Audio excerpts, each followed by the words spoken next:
First, let me welcome you in this superb palace, and first thank the team for organizing these premises and the super week for all of us.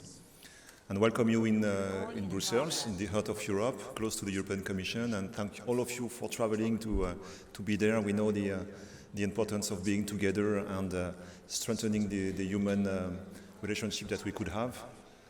And welcome you to this 7th General Assembly of Copernicus Marine, including you all that are connected remotely and that are taking time for being with us for today, tomorrow, and the rest of the week. I'm Pierre Bahurel, I'm the Director General of Mercator Ocean International. And so, before to give the floor to Mauro Facchini, who is the head of unit in charge of this Earth observation and where we have all this Copernicus Marine development, I would like to deliver a few messages. The first one is that Copernicus Marine is doing well, that you're doing well, which is, I believe, the most important message. You're doing well. We're here to prepare our knowledge, our information, our data, and deliver this to persons that are looking for this. We have passed the threshold of 55,000 users, subscribers, real users, the ones that you can talk to, that you know, that we are listening, that are including in our decision loop to adapt the service. So these 55,000 users, they are there in Europe, all continents, and they are using what we are preparing for them. And they are inviting in our different workshops and training. So we are proud of this, including the fact that this is a constant growth of uptake since the start of this service. So it's very good news, and this is something that we are monitoring precisely. So this is a question of trust, and we have also the trust of the European Commission. This Copernicus 2 period means also a reinforcement of the mandate we have to deliver a Copernicus Marine service, which is more improve, in the content, in the quality, also the priorities. We must be more digital, and we are working together with the Copernicus Weekero service, which is a digital platform. We must be more coastal, more biology, more Arctic, more climate. We are also in charge of developing new tools to deliver new services that are the Copernicus thematic hubs, where we will gather all the information prepared by all the stakeholders from Copernicus to simplify access to the users. So we will launch today this Copernicus thematic hub for the coastal, and after summer for the Arctic. So there is something that is going on, and we are doing well. So thank you to you all. This is very important. The second message is that things are very different today from 1 decade or 2 decades. 2 decades ago, we were pushed by science and technology to convince the world that ocean forecasting was possible. Then we were pulled by the users to understand them and understand what they really want. And today, this is done. We are running this service, and we must take our responsibility and really behave as responsible of the best information that we can deliver and the best service that we can deliver for the users. And we see that politicians, that states, that the governance, that the people that are taking care of the ocean are coming to us. And I see more and more Mauro Facchini explaining Copernicus not to the space people, but the people outside the space program, outside the European Commission, outside Europe. There are 3 areas where really there are people that are looking at what we are doing they are looking at Copernicus as a key asset for what they are preparing. The people working in the EU global leadership, and we will have a special evening with people explaining what it means.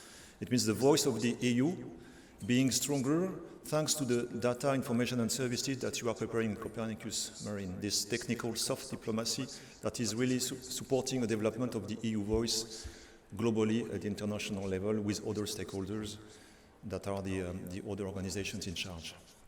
The second area is the ocean governance. You know that the ocean is more and more important in the political agenda. We have the EU Green Deal, and we have other UN initiatives that are important. And Copernicus Marine is identified as a key asset for developing decisions that are evidence-based, and we are proposing evidence on that. And the third one is the digital twin. Digital twins of the ocean, all these new services where we believe that we could reinvent the way to deliver information or to access information, and that are prepared by DG DEFIS, but also DG Mare, DG RTD, and the international level at the UN. And Copernicus is part of it. Copernicus Marine is one of the key foundation assets for the digital twin ocean. And the next message is that we at Mercator Ocean, as the entrusted entity, we are connecting you with these things. For digital twin, we are running the European Digital Twin Ocean editor projects, where we invite Copernicus Marine stakeholders and data and services and assets with our EMONNet colleagues to combine everything and prepare something that could be the DTO of the European Union, of the European friends.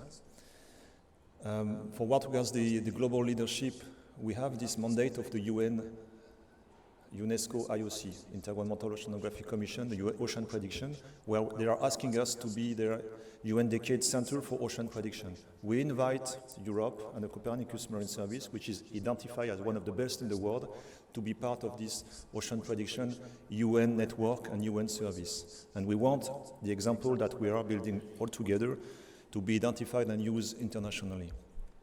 And for what regards the governance, we are transforming Mercator Ocean, the organization, into an intergovernmental organization, working hard, intensively hard, with the shareholders and the countries already involved, to be ready by 25 to invite your countries to be part of these organizations and be part of the governance of the council of this organization, so that the entrusted entity in charge of Copernicus Marine and other things can be fully connected with your states.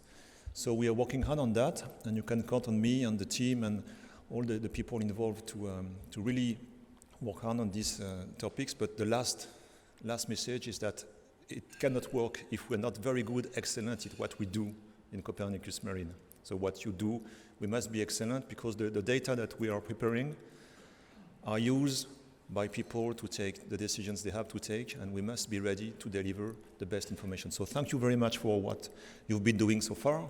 Thank you for the work that you will do with us this week and for the rest. And then I give the floor to Mauro for his special welcoming words.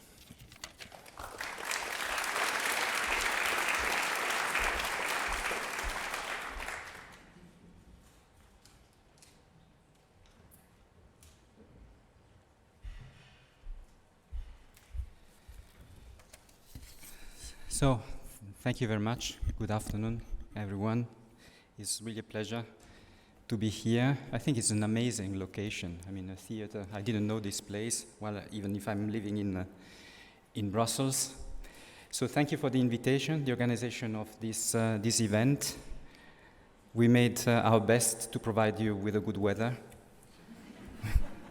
I think it has been a big effort, because it's not usual to have such sunny days in Brussels. So this year is quite important for Copernicus in general, because it marks 25 years since the beginning of Copernicus. So we started with an idea in '98, and it's already 25 years. So time is really passing quite quickly. I think I look much younger there, and I didn't need the glasses before. But I think together we managed to do something that is quite amazing. So something that starting from ideas, it went through research, and now today is a reference, is operational. And in the area of marine ocean observations, you are the excellence. I mean, we provide probably financing and so on, but in the end, the work is done by people like you. So we are celebrating 25 years of Copernicus on Thursday, actually in Stockholm. And I understand that by chance, it's also the World Ocean Day. So maybe it's a good coincidence to have these 2 days that are happening at the same moment. Indeed, we are not stopping just with the fact that Copernicus, and in particular this marine observation is happening, is operational, but we want also to improve it. We want really to remain the reference, to be the best of the best. And for this, I think we have all the time to aim into even improving the good things that we are doing today. And from our side, we are trying to look into that through new satellite observations, but at the same time through research activities. And we are in full contact with Pierre and Mercator, but also we know of many projects that are improving the data that are generating. And for sure, all this will be improved also in the future if ever needed. But if Copernicus Marine Service is a success today, is not, I mean, it has also to be granted to Mercator Ocean, because when in 2014 we had to decide to whom should we give the management of this project, indeed we tried to assess the different opportunities, and Mercator indeed was among those opportunities. It was the case because they were coordinators of several projects. Honestly, I didn't know Mercator at that moment. I'm not an expert of ocean observation, but I didn't know Mercator apart from these research projects. But after almost 10 years, I have to say that the choice was right. Because if we are here to celebrate the successes of what has been done, if we are here to see so many people around interested in what is done, and more than that, if we see many communities of users that are interested in what you do, I think that this is a demonstration of success. And indeed, I think it's very important to generate the project, but also to ensure this continued interaction with the users to better understand them. And I think that Mercator has really demonstrated that they are the appropriate interface for doing that. Over these years, I think we have also strengthened this kind of pan-European network of marine users, marine experts, that have been mobilized in support of Copernicus, and I was quite surprised, but at the same time very pleased about the fact that even the President of the European Commission has recognized that Copernicus Marine represents an asset for the European Union. Indeed, there will be several things happening in the future from 2023 on. The Marine Forum initiative to better collaborate with EU member states, in particular in coastal zone monitoring and forecasting. I think it's very important that this cooperation is continued, because I think there are already capacities in EU member states, and we have really to make the best of this cooperation. And at the same time, looking into aspects that probably need some evolution, that for several reasons were not followed up to now. Financing is one reason, but probably we wanted to better stabilize some products. And these two areas, one is the coastal, with Copernicus Coastal Thematic Hub, really to dedicate even more time to this buffer between the ocean and the land. And then a Copernicus Arctic Thematic Hub, really to dedicate even more elements to the Arctic area and to see how this can be better served. I will conclude, I'm not taking too much time, by the title of this conference. Actually, I think is here. It says 7th General Assembly, and then there is an elevation pitch that says Ocean Data for Effective EU Policy Making. So, what is generated by Copernicus Marine Observation are for sure useful to EU policy making. We are trying really to push as much as possible what Copernicus is doing in the different areas for the use of the implementation of the EU policies. Actually, we were pushing. Now, actually, the tendency has changed. It's not anymore a pushing process, but it's a pulling process. More and more, the policymakers in charge of EU policy making, they are coming to us, to Pierre, and to other Copernicus services in order to ask what can we do in support of their policies, how it would be possible to integrate what is generated by Earth observation in the making of their policies. I think per se this is already a success. Not pushing anymore, but really the users coming to you and asking, first of all, saying thank you, because this is all the time very much appreciated, but also what can you do for us even more and better. Without that, I will not continue longer. I wish you an excellent and fruitful discussion. I will have to leave soon, unfortunately. I have some colleagues from my unit staying here, but I'm very looking forward for the conclusions and the report out of this meeting. Thank you very much.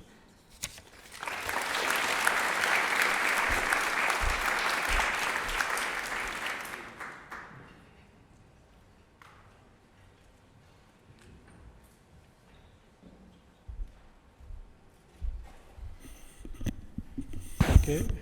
So thanks, Pierre and Mauro, for this nice word. I mean, to start this General Assembly. So I'm very pleased to start with an overview of the Copernicus Marine Service to introduce this General Assembly.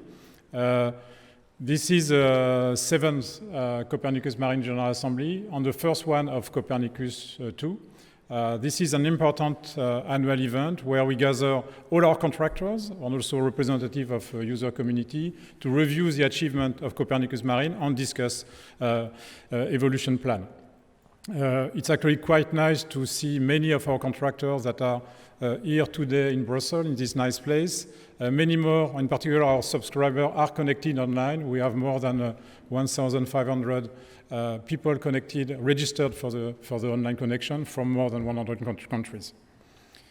So I will, my presentation, a short presentation, will be just to remind you what Copernicus Marine is today, the ambition that we have for the next 6 years, the priorities for the next 2 or 3 years on first achievement, and those will be detailed by following presentation by Mercator Ocean teams and tomorrow by our contractors, and give you then an overview of the General Assembly. Okay, just we are dealing, I mean, for Copernicus Marine, so this is satellite in-situ observation on models with expertise to transform this information into verified data, indicators, and report. We are seen today every year by more than 700,000 users worldwide, and we have, as explained by Pierre, regular user subscribers that are connected, more than 55,000. So we are dealing with this global and regional ocean monitoring and forecasting for the blue, green, and white oceans, multi-year, the past, the present, and short-term forecasts, so global ocean and all European regional seas. So this is observation product, model product with data assimilation. So to access the product, we have this cloud-based infrastructure, the Marine Data Store. Each product is described, there is information in quality, and last but not least, we have all the activity to support the user, I mean, through service desk and expert advice. All our offer is highly dependent on the Sentinel mission, so this is also the link with the Copernicus Space component, but also with the in-situ observation. We go beyond these core products on a model on observation. So we have this ocean monitoring indicator and ocean state assessment that really are essential for us to bring to organize the link between the information we provide and the environmental and policy makers. This is really a key activity in Copernicus Marine that will be detailed later today. We are a user service, user and policy-driven service. This was reminded to us by Mauro. So we have many activities dealing with user support, user tool, user monitoring, to understand their need, training, and so on. And this will be presented later by Laurence. In terms of architecture, so we are a system of systems. So we rely on a network of highly skilled production center for observation and modeling, a Marine Data Store on a Copernicus Marine and WKO integrated service platform. The long-term evolution of this infrastructure will also rely on, will be developed in synergy with the digital twin ocean, and this will be explained later by Alain. One word on this, the link with the Copernicus Space and in-situ component. It's really important to remind and to repeat that we are highly depending on this upstream infrastructure for satellite and for in-situ. In our role, so we work with to set up operational interfaces with the space agency, so with ESA, with EUMETSAT, in-situ, including the link with EMONET, setting requirements for future observing system, and also advocacy for the sustainability of the observing system. So this is done for the satellite, of course, a lot of activities interacting with ESA and EUMETSAT on the evolution, preparation of future mission, and for the in-situ, working with the coordination of the in-situ component by the EEA, but a lot with Eurogoose and EUs to strengthen the in-situ coordination and development. Also linked with Horizon Europe project, I mentioned here 2 of them. And of course, a lot is done at international level, so this is where also we interact at international level with the GOOS and within the UN decade of ocean science. So our ambition, just to remind the ambition that we have for the next 6 years, so it's really in response to these increasing needs of improved ocean monitoring and prediction capabilities, so to understand, predict, and more to adapt to climate change, sustainable management of the ocean and the resource, development of a sustainable blue economy, and to better protect the marine ecosystem and biodiversity.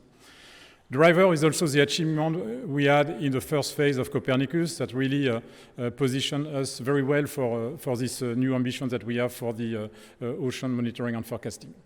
And we are within a very important political agenda with the ocean that you are all aware of in Europe with the Green Deal, the digital strategy, the Mission Ocean, and with all activities at international level with the UN Ocean Conference and the UN Decade of Ocean Science.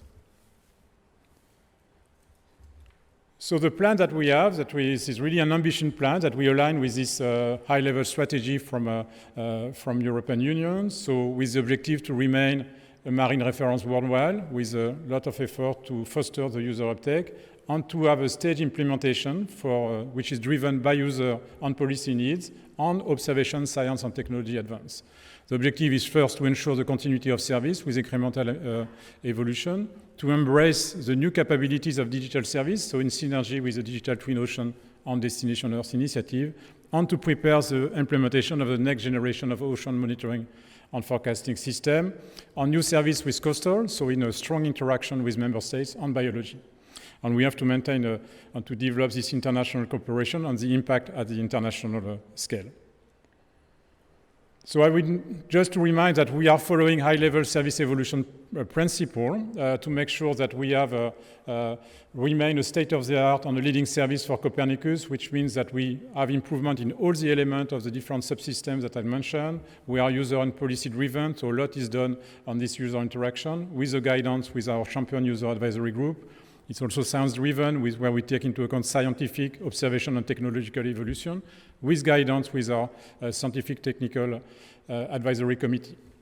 Delineation with downstream activities remain central to our service evolution strategy, so we focus on what is best performed at European level.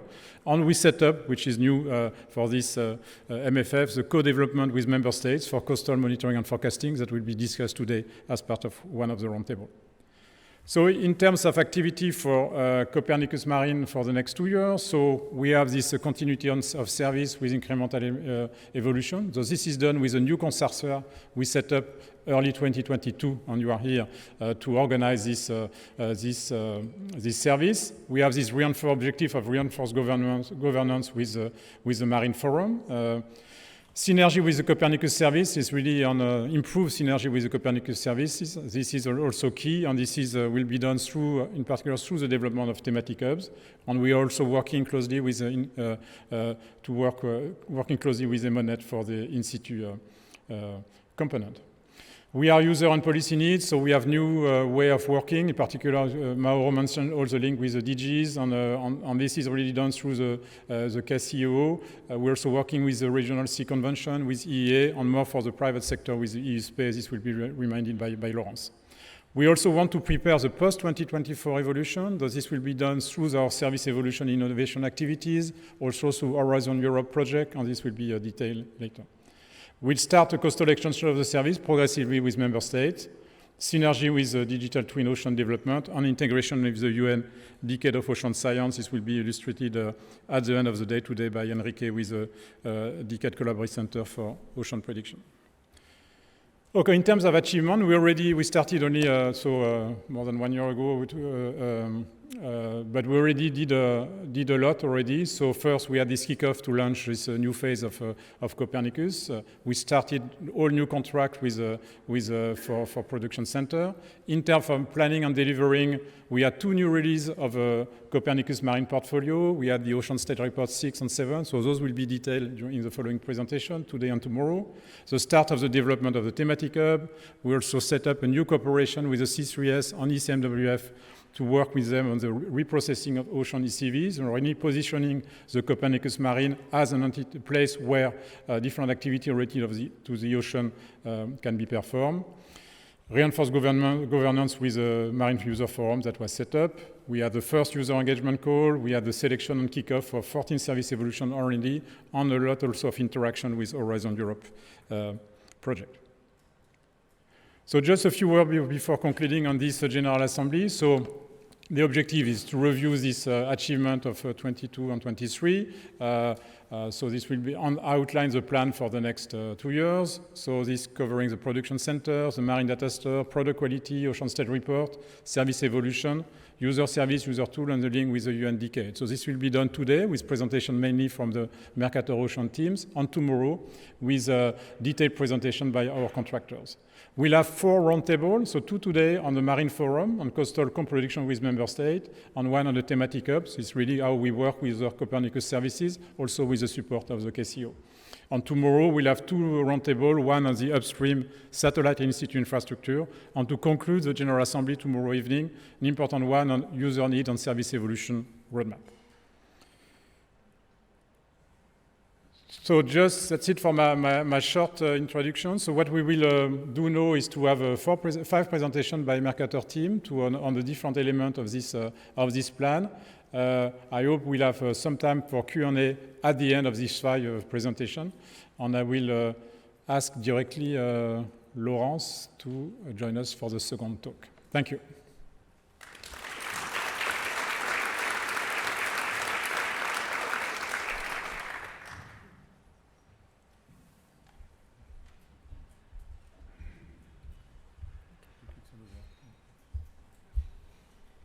Okay, good afternoon, everyone. So I'm going to take over with a presentation about the user uptake and the user engagement activities that we have for the Copernicus Marine service. So my talk is going to be following those 4 titles, users in numbers. Then I will be talking about our activities for user engagement. I will also be highlighting what we are doing in terms of communication and outreach, and what we are, sorry, I'm just walking up the stairs, made me a bit out of breath, and the new services and tools. So let's start with users in numbers. So we, as Pierre was saying, we now have more than 55,000 registered users, 55 and 800 registered users. So this is an increase of 30% per year.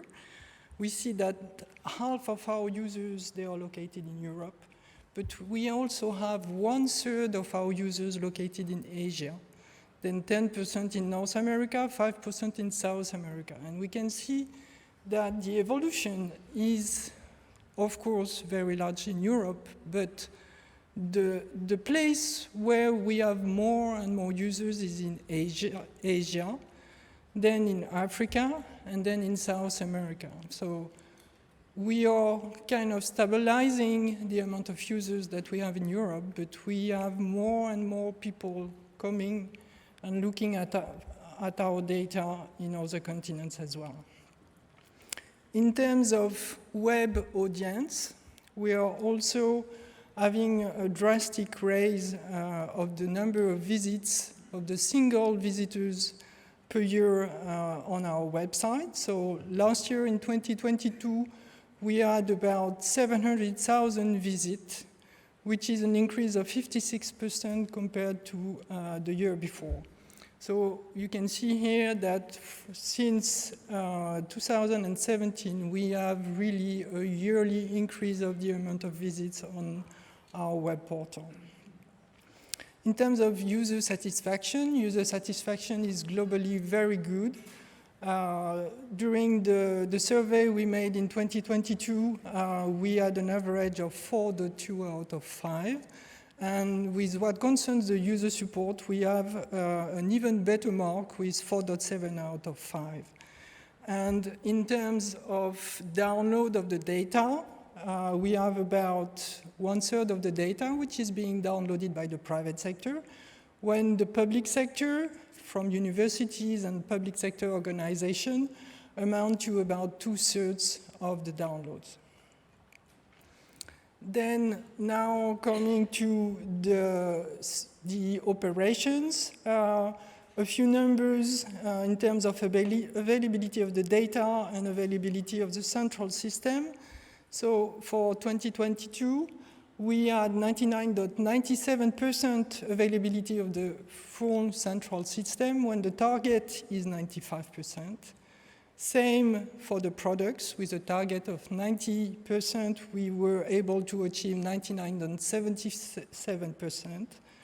And for the products which are delivered on time by you or the data providers to the central dissemination unit, we were able to achieve a 98.5% when the target is set to 93%. So we can really see that we are an operational service and we are really able to deliver on time to our users. And this really shows on all the key numbers which I gave you earlier. We are a service which can be trusted, and the users know that. So now in terms of user engagement, so we have a lot of activities in order to better know our users. So for that we have a sectorial approach. We have set up 12 market sectors, which goes from societal, environmental, and economical market sectors. And in order to reach out to those 12 market sectors, we are developing different instruments, which range from training and workshops and webinars and events as well. We are also developing best practices and use cases. We are having some sectorial partnerships as well. We are also launching marketing campaigns, paid marketing campaigns. I'll talk a bit about that tomorrow.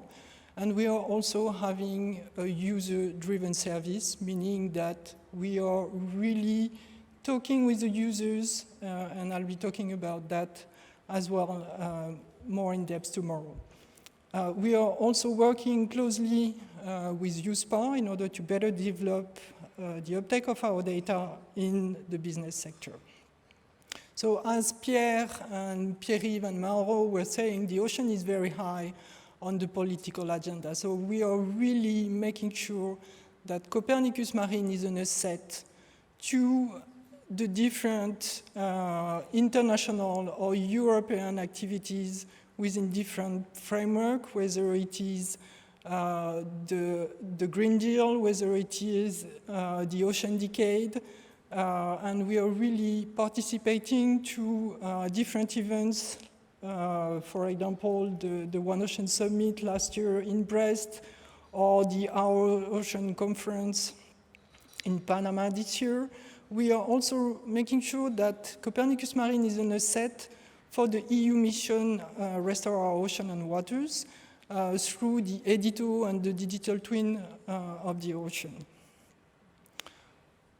Of course, as I was saying, events are really a key instrument for user engagement. So we develop, we organize, we attend quite a lot of conferences and workshops at the international level within Europe. And for example, this week there will be the 25th anniversary of Copernicus in Stockholm, as Mauro was saying, and we have a side event which is going to take place in Toulouse at the Cité de l'Espace, where we will be, again, showcasing how Copernicus Marine can be an asset for citizens. Actually, this is going to be the key topic on Thursday.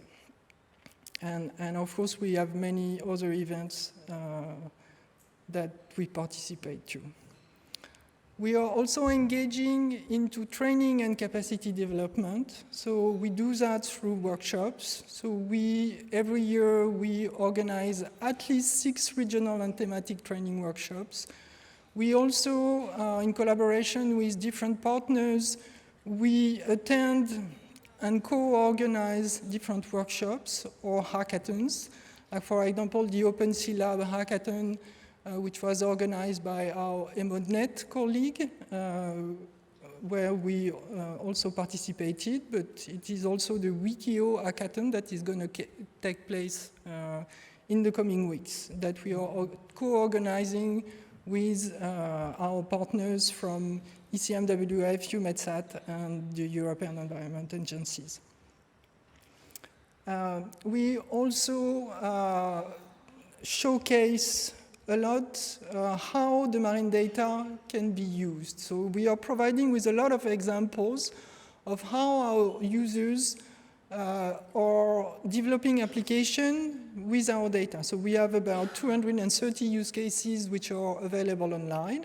But we also invite a lot of those users to the different conferences that we are giving, so that those users, they come and give a testimony on how they are using the data. Then a few words about what we are doing in terms of communication and outreach. So social media is really key, and there is a huge growth with what concerns the LinkedIn, the Twitter, and the YouTube channels. There is a huge uptake which is coming from all the activities which is done through the social medias. We can also see that a lot of the information that we are providing on the web portal is being downloaded, such as the ocean state reports, the ocean state report summaries, which are really key source of information for many of the users. The product user manual and the quality information document, which are associated to each of the products, are also really key, and it's a key resources which are being downloaded by our users. Then a few highlights for 2023 with what regards to social media. So this year we were very happy to be picked up in the media by Reuters and SABC News.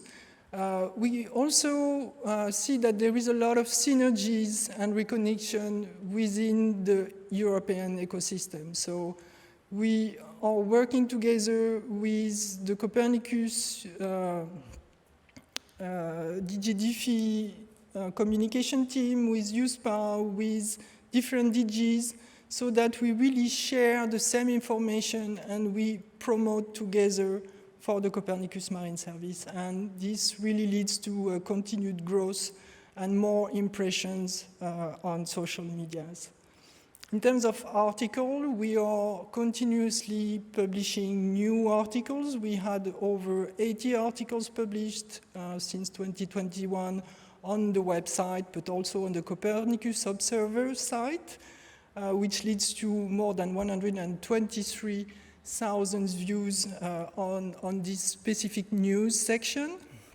The topic for all the articles range from release, updates with new data coming in the catalog, but also use cases, how data is put into action, and also ocean news, like what's going on in the Arctic today, what's going on with the marine heat wave this summer. So we have a full range of articles which really provide with a lot of information and key information to users. In terms of uptake by the press, since 2020, we had over 2,000 mentions and citations in the media and journal worldwide. In terms of circulation, it's very hard to give a number, but we can talk in the millions. And for 2021 alone, we can give the number of 2.5 million of mention and citation in the press for the Copernicus Marine Service, mostly in Europe, in the US, but also quite a lot in Asia as well. In terms of new services and tools, a few words about the new Marine Data Store. So we are continuously improving the way we distribute the data. So there will be a new Marine Data Store that will be providing with new download services by next spring 2024.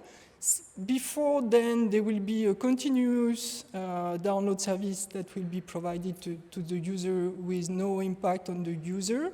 So we will be developing in parallel to the current system, we will be developing the new download services from the end of this year, which is going to provide with new download services and protocols. And we will also make sure that there will be an enhanced user support to make the transition, which is going to end in spring 2024. In order to reach to more users and to reach outside the space community, we have new tools in development this year and next year as well in 2024. So in 2024, we are going to have a new version of the MyOcean Learn visualization tool, which is the left figure that you can see, where you are going to be able to travel all around the world with information and key variables, key indicators, but also storytelling about what's happening in different locations. So this is a new MyOcean Learn that is going to be available soon. Of course, we have regular releases of the MyOcean Pro visualization tool. We are also developing a new ocean climate portal, which is the figure that you see at the bottom in the middle. We are also working on a new dashboard for policies, which is the figure on the bottom right. And we have a new version of the explainers with a growing library of ocean literacy information, which has been revamped and with a new look, which is going to come out soon. And last but not least, we also have outreach and ocean literacy activities where we are co-creating toolboxes through partnerships mainly, and also with ocean ambassadors, which allow us to really showcase what Copernicus Marine is providing to citizens through events or exhibitions, for example. Thank you.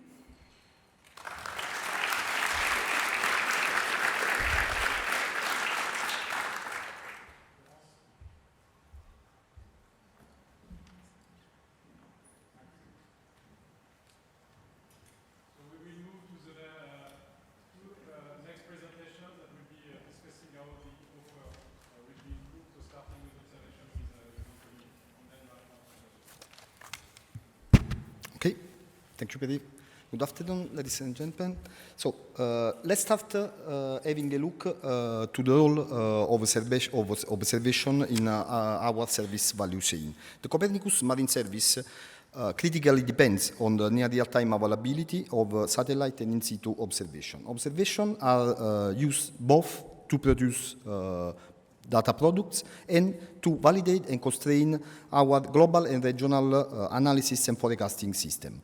The backbone of the Copernicus Marine observation infrastructure relies on a distributed architecture of production center, what we call the Thematic Assembling Center, that take as input satellite data from the Copernicus space segment, in-situ observation from in-situ network, and produce aggregated L2 in-situ products, L3 gridded satellite products, and L4 interpolated higher level products.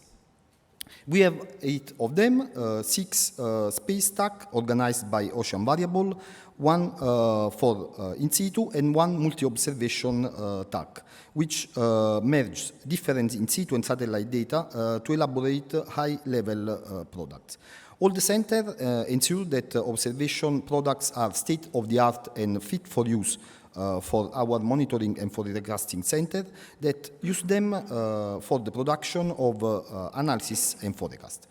Evolution of the service portfolio are planning taking into account the service strategy, which is driven by our user community needs.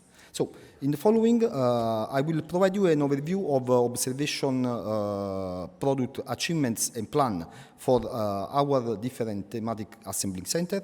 For more details, I encourage you to have a look to the poster in the hall and to listen to the many presentations that will be provided by our production center tomorrow morning. So, let's start with the sea level. The sea level thematic assembling center is in charge of providing satellite sea surface height observation data based mainly on altimeter data with the use of several in situ platform. What there is to highlight in the last 2 years, for sure there is the integration of Sentinel-6, our new reference mission, and also the production center started to distribute high resolution 5 Hz data. Plans for the near future, I think that they already started to work on the full reprocessing of the whole time series of altimeter observation. We are talking of about 13 years of data, and to extend the global production of the 5 Hz data. We move to Ocean Color. The Ocean Color Thematic Assembling Center provides a set of essential ocean variables that can be retrieved from ocean color radiometry. This includes chlorophyll, inherent optical properties, and phytoplankton functional type and species. In last period, 2 new products were put in the catalog for the Atlantic and the Arctic. The production center also completed the integration of the distribution of phytoplankton functional type over the different regional sea, and they work quite hardly on a huge catalog reorganization with objective of making the catalog easier to navigate and to find product. For the next couple of years, the focus will be on improving the high-resolution Sentinel-2 product through a regionalization of the algorithm, and study a way to build a multi-scale product that can ensure a seamless transition between the high-resolution 100 meter from Sentinel-2 to the Sentinel-3 300 meter over the shelf, and then probably 1 kilometer on open ocean. We move to sea surface temperature. The sea surface temperature Thematic Assembling Center has recently put in the catalog a new global NRT product based on Odyssea processor. This is now our new reference global product for SST, and they also provided a new hourly product over the Baltic, which is able to resolve the diurnal cycle. Plans for next couple of years are mainly focused following the service evolution strategy to improve the resolution. This will be done through some convolutional neural network algorithms, and also they will provide the counterpart of the near real-time Odyssea in multi-year. The Sea Ice Thematic Assembling Center delivers information products for the sea ice cover of the Arctic and Antarctic Ocean and the Baltic Sea. Efforts in the last period were on setting up and providing automatic sea ice concentration for Arctic and Antarctic region. This is particularly important because data over these 2 regions, satellite data, are increasing more and more, and standard way of processing the data are not anymore able to process everything. So new techniques that are based on artificial intelligence are in course of development. And for the next couple of years, the service with support from the Service Evolution program, which we run in parallel, is studying the way to moving to a pan-Arctic production, so product that will cover the full Arctic. We move to waves, Ocean Wave TAC, which provides wave heights and ocean wave spectra parameter, along with integrated spectra parameter such as the direction, the wavelength of the swell, and the wind waves. The service in the last couple of years has worked a lot on the conventional nadir altimeter-derived product, so improving the L3 significant wave weight and introducing data from the nadir altimeter of the Geophysites satellite. Plan for the future is to, again, to move to high resolution, also in this case with 5 Hz product in same fashion that sea level is doing, and we will also have a CF-OSAT product based on the SWIM off-nadir instrument that will provide full wave spectra, and this will be, in particular, the product will be shaped to be then assimilated in ocean numerical model, wave model. Ocean winds, WindTAC, which is responsible for the production of wind stress product based on scatterometer and numerical weather prediction. They recently released a new hourly product. This product is making use of the, apart of the whole scatterometer constellation, blended hindcast data from numerical weather prediction, and this allows to have hourly data, which are, again, it's a product that was done for the assimilation numerical model. And plans for the near future is to improve the coverage over coastal region. And we come to the multi-observation TAC, which, as I introduced before, provides global qualified product which are based on observation both from satellite and in situ, and data fusion technique, and cover blue and green ocean. What there is to highlight in the last couple of years, of course, there is the introduction of data of sea surface salinity data from ESMOS. This was much more requested by our community. And then following the philosophy behind this TAC, they used in situ data together with ESMOS data to provide an higher level 4 product based on optimal interior pollution. And the service for the next couple of years will work on improving spatial resolution of most of their product.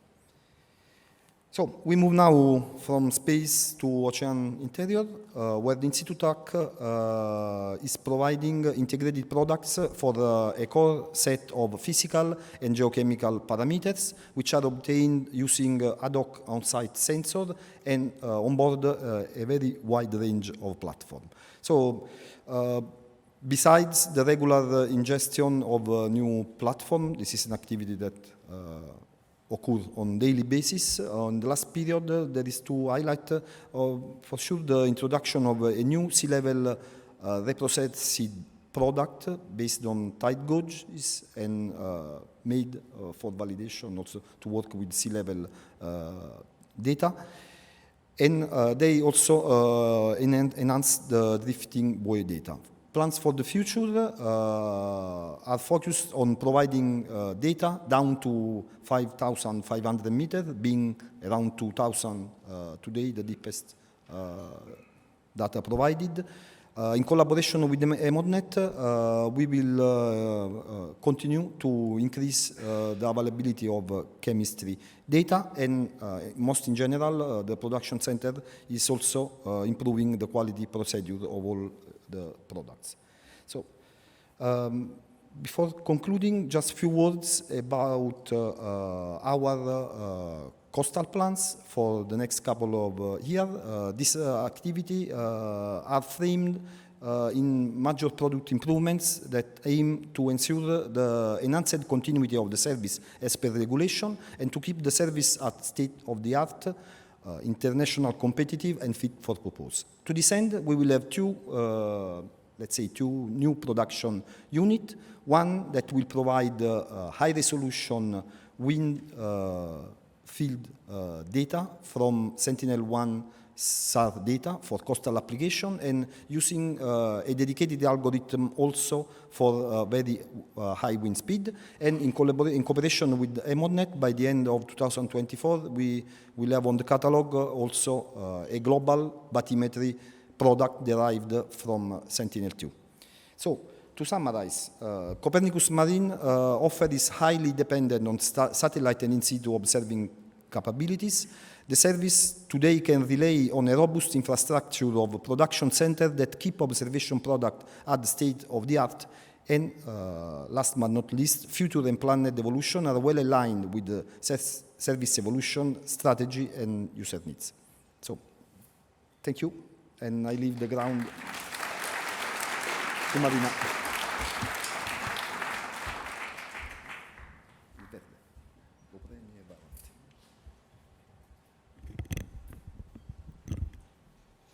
Good afternoon. So we are moving now towards the products that are generated using models. It's a big challenge to go through all the evolutions in 10 minutes, but I'm sure we will be able to do it. So let's start with what are these products generated with models. So they have a numerical model component for the hydrodynamical component, for the wave, for the ice, and for the biogeochemistry, together with a data simulation scheme that allows to take into consideration the information provided by the observation, as Antonio has described before.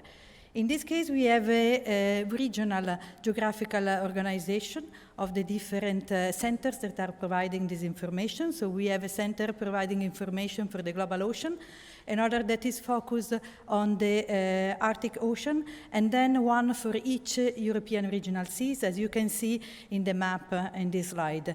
And this is achieved through the collaboration with several consortia, with all the partners that are listed here.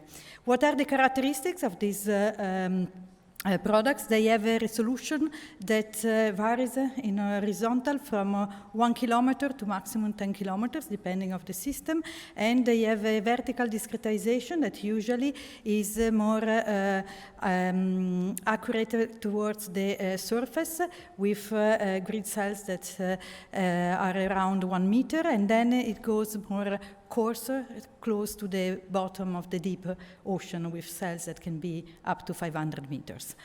And what these models with data simulation are able to provide, they are able to provide information about the future of the state of the ocean with forecast products, and also for homogeneous and coherent information for the past.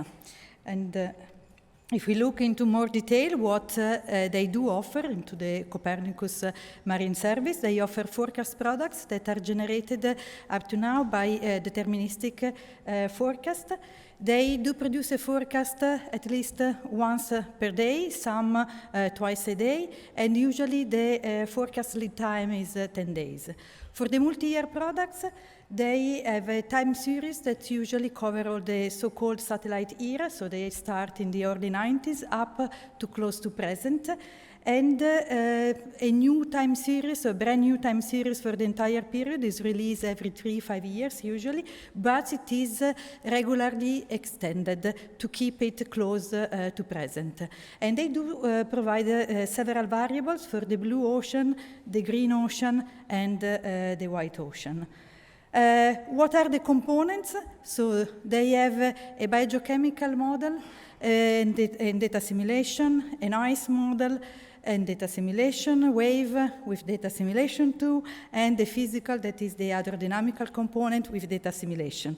But how these components are combined in the global and in all the other regional systems. So if we look at this sketch, there is a large variety of possible combination of the different components. And here, without going into the details, it's just for giving you the idea of how different can be the architecture of the system from MFC to MFC. But we can see that when the LIGO are stacked together, it means that the components are coupled. When there is an arrow connecting them, it's because they are forcing one of each other. But as you can see, all the systems have all the components. Of course, the ice is only in the regions where it is relevant, and they are combined in a way that we do provide the better information possible for that area. Because we do allow some diversity in order to have a product that is a status of the art for that specific system in that specific area, but at the same time we are working towards a sort of homogeneity across the different products and the different systems, because we have common evolution plan that are well agreed, but sometimes the implementation is staggered in time in order to achieve the best results for each area. And looking at what has been the evolution, starting from the beginning of this phase of Copernicus, so starting from the end of 2021 up to 2024, the system are improving in terms of accuracy. That means the model component is improving in terms of parameterization, processes that is resolving, resolution, and also the data assimilation is improving with more accurate assimilation scheme and being able to assimilate more observation. Then we are trying to achieve a seamless transition from global to region and from region to region, having a better and improved nesting system across systems, and also to have a seamless transition as much as possible from forecast and multi-year products. And we are increasing our portfolio, so we are increasing what we are delivering to Copernicus in terms of new products and variables, in having a longer time series and extending the forecast lead time. So let's start with the improved accuracy. It's really difficult to provide a clear overview in such a short time of all the evolution that the systems are doing in their models. So there have been several evolutions in terms of parameterization, resolution, coupling, and forcing. I cannot list all of them, and I cannot organize them precisely on a common timeline due to the diversity that I showed before. But here I just provide some examples. Some of these have been already implemented in 2022. Many will be implemented in 2023 and in 2024. For the data simulation as well, we will the system are increasing the number of observations that they are able to ingest in their system, the type of platform that they are ingesting, and improving also their data simulation scheme. And towards 2024, this is something in common across several MFCs. They are trying to improve their assimilation cycle, having a high frequency in the production of their analysis. Oops. Doesn't change slide. Okay. In terms of seamless transition, so here I'm providing an overview for the forecasting system, but the situation is very similar also for the multi-year system on how, what are the boundaries that the regional systems are using for their physical wave and biochemical component. So as you can see on the left, there is the table for 2021, and it's clear where they are nested into a global or another regional system from Copernicus. And if you look at how will be the situation in 2024, we can see that there will be an increase of homogeneity going across one system and the other due to the change in the boundaries that are used by the system. And if you want to look at a little bit more into detail, we started in 2022, in 2023 more, and then in 2024 we are achieving the final situation where I think we have achieved the more or less the maximum that we can achieve from this point of view. As I was mentioning, we are also trying to achieve a seamless transition from reanalysis and forecast and reanalysis, and this can be achieved having products that have the same resolution, so the same horizontal and vertical grid, the same model, the same data simulation scheme, and somehow similar forcing. This part cannot be homogenized because the forcing, by definition, has to be different in a forecast and in a multi-year product. But if we try to achieve at least that the system have the same grid and the same model and data simulation component, of course we reduce the differences in going from one product to the other. And here again I show a table where there is the situation at the beginning in 2021, then what we are starting to change in 2022, already done, what we will do in 2023, big contribution for this in 2023, and here is where we will end up in 2024. Something very curious, for example, is the Arctic physics. It was green and now it's red. Why? Because at the same time, also the forecasting system is evolving, is increasing the resolution, and the multi-year has to catch up, so it will happen, but post-2024. We need to give it time. And another important evolution is what we are delivering to the catalog, so in terms of increasing our portfolio. For the multi-year, so for the reanalysis, we are doing, and we have already started to reduce the gap between the end of the time series and the present. And this has been achieved with two actions. One is adding the so-called era interim products that are up to 1 month before present. And the other is increasing the update frequency of the existing reanalysis time series with a operational production of the reanalysis. At the same time, we are also extending the time period covered by the wave reanalysis. In 2022, we had 2 regions that had a time series that instead of starting from the early 90s, is starting instead from the 80s. And in 2024, all the wave products reanalysis will start in 1980 with 2 regions that will deliver products from 1950. And in terms of new variables, we are adding new variables for all the 3 categories, so blue, white, and green. And I will not go into the details of all the variables, but what I want to mention that is we are not just adding new variables, we are also adding new type of variables. For example, for the first time in 2023, we will add error maps that have never been delivered before by the Copernicus Marine service.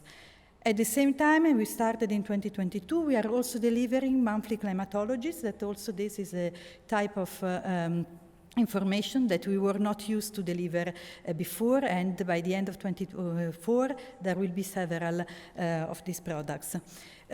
We are increasing also the level of harmonization, especially for the green ocean, so that we can achieve that all the production centers are delivering the same set of variables. And another important thing is that we are also extending our geographical domain. So in 2023, we will have a system covering the Marmara Sea that is visualized on this map, and this will be the first system in Copernicus as model products that will have a resolution that is higher than 1 kilometer because it's a resolution of 500 meters. And then we will add in 2024 the Azov Sea. And to conclude, so as I've shown, there has been a continuous improvement for all the components, and this has been done for delivery better and more products. And we have increased also the harmonization across the MFCs, and this is for the ease of use for the users. Thank you.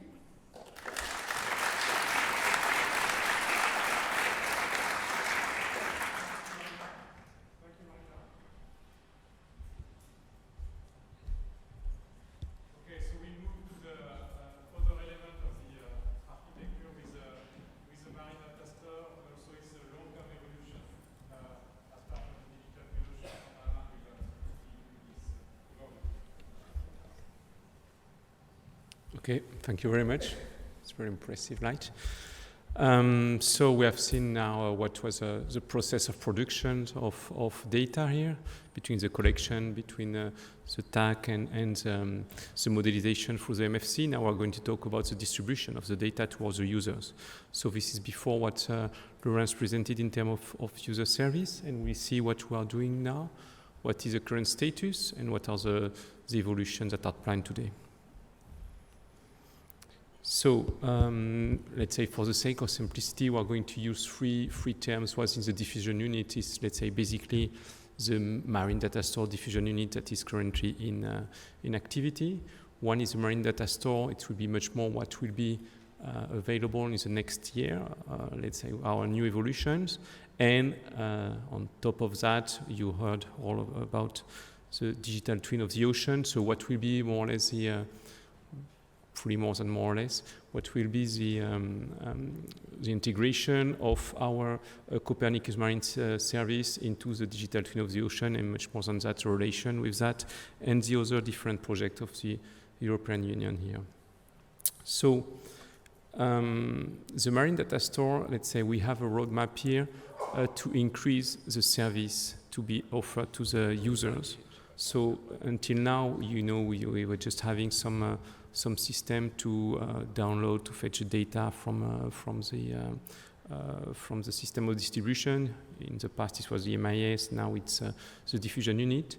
But we have seen for the last 2 or 3 years with the work that have been done in the WIKEO project that we can improve the way to access the data. When I say access, it's not just download here, it's to have the possibility mainly to do some local processing of the data, to let's say download part of it, like it was done also in the past with Motu, but in a more efficient way in order to improve the access. This is very important because when we are going to go to bigger size of data, when we are going to have hopefully quite soon some petabyte size data set, you cannot just download that in your PC. You need to have a possibility to either process that locally where the data is, or to have the possibility to extract the part of data you want. And here is what is going to be implemented in this new system of Marine Data Store. So we have new products that are of new system of diffusion that are of much more advanced, I will say, using the full capacity of the cloud. What we are doing today with the system of Marine Data Store is cloud hosted, but it's not really using the full capacity of scalability of the cloud. And what we're doing here will be the possibility in the new Marine Data Store to offer additional services. So I'm not going to detail too much that because this will be the subject of a presentation tomorrow. But what's important here is to go to this format of data that are really cloud optimized. So the analysis is really cloud optimized. So basically, it's a possibility, you know, to have the data that is organized in order to make either some geographical extraction of the data, so a map optimized chunking, or in time. So when you want to, for instance, today sometime when you want to have a time series of data, you need to download several dates of the data and you do your own extraction. This will be possible directly now in the future from the system in this cloud optimized format. So of course, what is important here, and this is very important for the producer, is to have also the possibility not to have those, let's say, very regular step of production, delivery, but something that is much more continuous. So offering possibilities of having the latest data available at any moment.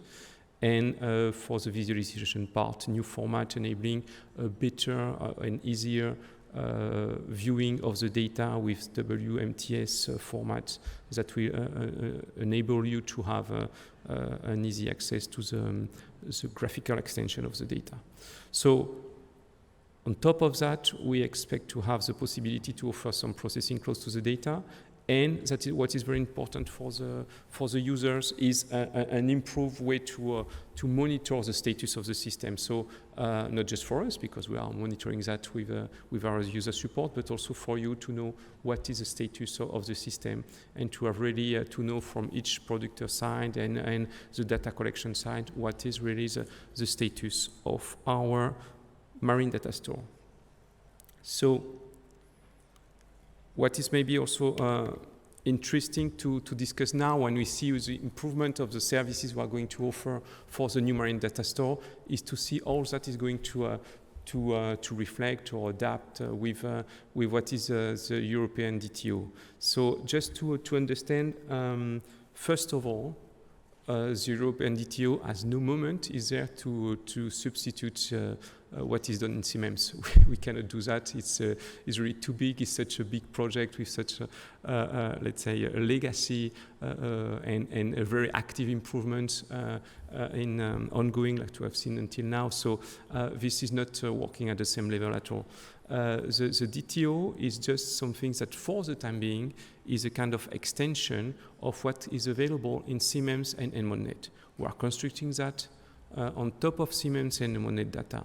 And we want really here to have an easier access to those data. What is also changing with the DTO is really that it's an open system. So when you talk about that, it's just to tell that is not just something that is like, for instance, the Copernicus Marine Service under delegation, on which, yes, we have a user-driven approach, but on which, let's say, the user, for instance, cannot bring their own data to the system. In the DTO, the idea is to have this possibility, to have the possibility for users to be bringing their own data to the system. And let's say the basic of the construction of that will be done around the mission ocean. The mission resource ocean, on which we have many projects ongoing today. I think most of you are participating to one of them. Those projects will be bringing new data that could be collected here through the DTO system, could be bringing new system of processing the data, maybe models, also advanced model. So the idea of the DTO is for you to have the possibility to bring the data to the system, and in return to have the possibility to share that with the community of the DTO. So it's a busy idea. You need to have those very stable and let's say operational bases given by the Copernicus Marine Service and EMONNet. But on top of that, we have the possibility in a co-construction process to have the different projects for the mission ocean. And especially, most of the time those projects are kind of frustrating, because after the 3 or 4 years of the project, you have the impression that all your scientific advances and user services are kind of disappearing. Here, you will have the possibility to have that maintained inside the DTO infrastructure. Okay. In order to do that, I think it's not in order, but we are collaborating with the DG Mare and DG RTDs that are leading the Mission Ocean, and DG Connect for the digital infrastructure. What else? Yes, the process of the DTO construction, as I said, is a collaborative one. So part of it, of this collaboration process, is constructed around the digital ocean forums. We had one last year already, stating as a basis. We'll have one next week here again in Brussels, when we'll be inviting different of the Mission Ocean project to participate. And what also is important to understand is that the DTO at this stage, this European DTO, is an infrastructure to co-construct this big DTO or ensemble of DTOs in plural, and this is not aiming at going downstream. What will go downstream here, let's say to serve directly the users, is really what the people will bring as application on top of the DTO. Okay, so we don't have here let's say the will to go into the service of the users. Is just to stay here to support the development of the applications. So this is making it quite compatible with what can be done by, of course, by the different projects I was mentioning, but also by industry services. And more important than that, I will say what is planned for by the digital different national initiatives. For instance, for the coastal activities, you have many projects with their own project ongoing, and those projects could be supported by the digital twin of the ocean. So this is a kind of graphic representation of it. So we are separating the data on one side that are collected into a data lake, and on the right, the engine part on which the services, processing, modeling possibly are available. So you see that the idea here is, besides the Copernicus Marine Services and EMONNet, to have the possibility to bring together a lot of data coming from different projects here into this data lake. So it will be a federated approach here, like the one we have been setting in place in the past in Wikio. So not to duplicate the data, to be sure that you have the freshest data available, no risk in the copy here, but also with a unified catalog and a unified access system to simplify the use of the data by the user and the access to that. So of course you have some empty boxes here for users with a sufficient quality level and validation on our side to bring their own data to contribute to that. And it's the same on the right for the software and models part, on which we have some some leading projects. So this is immersive mentioned, but inside the ED2 activities, there is ED2 Model Lab with a new modeling system based on AI that will be available here on this engine part. We have the project Iliad also that is developing some models here. And all that will be available through the ED2, let's say, architecture, possibly via a single front office or different ones. It's open. If you want to maintain your front office for that, there is no problem. You can still use the infrastructure to develop your own front office here. So this is more or less the situation today. In conclusion, I would say that we are working on three different, let's say, time frame.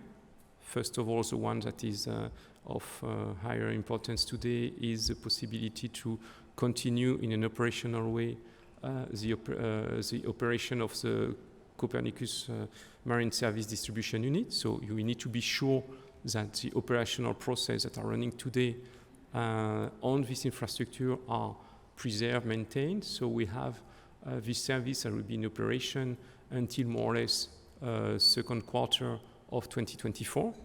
Okay. Besides that, in parallel, for possibly 6 months, we'll have the future marine data stores that will start its operation around September to October this year, and that will be normally fully operational around this quarter, this end of the year 2023. It's so running in parallel with that. So we'll have the possibility for a sufficient time, I would say. Like it was explained by Laurence, with an enhanced support activity for users to be able to adapt their operational chain of access or processing to those to this transition. So this will be running more or less for the end of this year until mid of next year. So in parallel, the new possibility offered by the future marine data stores and the legacy from the diffusion units. And I will say besides that, it's already starting, but we'll have the future digital twin of the ocean that is not included, let's say, in the portfolio of the activities developed under the Copernicus Marine Service. It's a different project, but this one will be integrating the new advances of the marine data store. Of course, not just that. It will be also integrating the data from M1net and from different projects. And this is an ongoing project for the time being financed so by the Mission Ocean under RTD money. And this one will be in co-construction starting for let's say next week with the Digital Ocean Forum, and for the possibility for each project to contribute to that in terms of data, in terms of service, in terms of ideas, of course, and to plan it's planned for a demonstration during the Digital Ocean Forum number 3 at the end of the second quarter of 2024. So this is more or less our strategy in three steps. And what will be very interesting also, it's when the future marine data store will be, let's say, full speed running, and the start of the activity of the DTO will be ongoing, or also, let's say, as infrastructure of the digital twin ocean could help also the producer here. It's not planned today. We'll have to discuss about that, but at one moment, maybe we can have a positive feedback loop here in order to use the DTO infrastructure to support your producing activities, to improve the services, and to have something much more unified here. But that will be for next year. Thank you very much.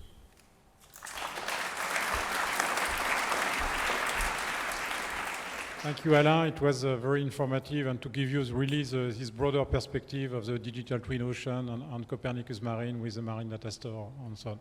So we move to the final presentation before the coffee break. So this is dealing on product quality, which has been and is an essential component of the service we provide. So presentation will be given by Marie. Good afternoon.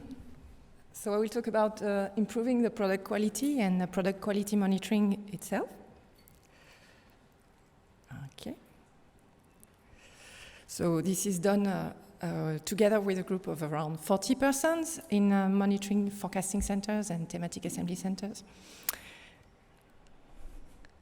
So the product quality is checked by each production center, and the production of the quality information is coordinated centrally.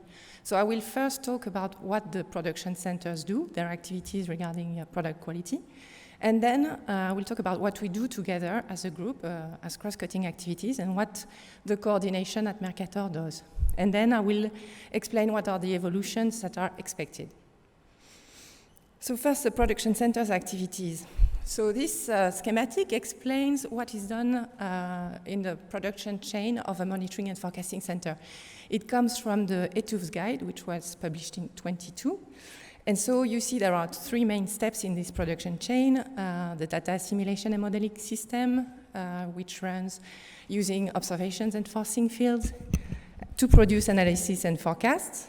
And then from these initial conditions, we run a forecast in a second step. And in a third step, we obtain products that are verified before they are disseminated. So from this verification, we can derive quality information for the users. So that's what we do in the service. We do reference documentation, and we also do monitoring using metrics, and we do that on a website. So I've put some nice acronyms because we love them, but I won't get into the explanation of the acronyms. You don't need them for the moment. Of course, the producers, they also do verification at the other steps of this production chain. And from this, it's very important because we also drive the evolution of the service from this. And as Marina and Antonio explained before, we ensure that the systems are state-of-the-art using this verification. So how do we check the quality at the production center level? So this is still an example at a monitoring and forecasting center level. So we check, of course, the statistical behavior of the ocean variables with respect to reference values. So sometimes we have observations, sometimes we don't. So we use published values. So we check this statistical behavior in space and time, but also we look at the ocean processes, and we go down to physical or biological behavior, and we look at all the scales. We look at the variability in time and space, and also for the long time series, we check the long-term trends, of course. And to do this, we use classes of metrics defined for the model products by the international community, formerly GODAE, now Ocean Predict, and which are also defined in the ETUFS guide. So you can see here the 4 classes there are today. So this is basically different ways to look at the differences between the models and the observations. So you can look at it in looking at the maps and checking the circulation features. For instance, comparing maps of SST in between different models and with observations. So that would be class 1. You can also look locally at a buoy and check the differences statistically, and especially look at the high frequency. That would be class 2. And then you also have to check the integrated quantities, check that the ocean heat content is meaningful, that the transports are meaningful, that would be class 3. And then finally, you have the statistical framework and the statistics in the observation space, from which you can build forecast skills. And this is at the basis of what we call the estimated accuracy numbers, which we follow centrally in the monitoring website. Of course, we also do validation for users and case studies, and also we check if we can predict some specific events like tracking an eddy, Lagrangian statistics, etc. And so all this expertise is summarized in our documentation, which we call Quids and SQOs. So this quality documentation includes reference estimated accuracy numbers, reference statistics that we compute over large areas. Some figures for the past year. So the service desk has been answering 64 questions related to product quality, thanks to the help of product quality experts. There have been more than 80 quids, so quality information documents that were delivered by the producers and revised by the coordination. And so that means approximately 50% of the documentation is renewed each year in the service. This means that there are strong transparency and communication efforts from the producers that we need to advertise. And some users ask for more validation information, but we doing a rough estimate, we can see that only 10% of these users actually download the Quade. So we understand that we need to continuously improve the relevance, the visibility, and the accessibility also of this quality information, which is really precious and which we think is an asset of this service. Now, what we do together as a cross-cutting team, we try to improve the consistency of the product quality information, and as I said, also this visibility, etc. So for this, we rely on a quality assurance loop.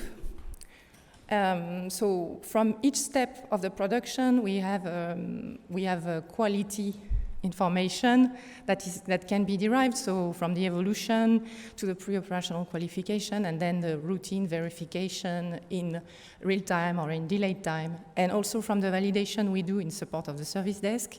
We can work on three main ways to communicate on product quality information. So as I said, first, the documentation, which is available on the Marine Data Store, the quality information documents, and also the peer-reviewed publications that we do.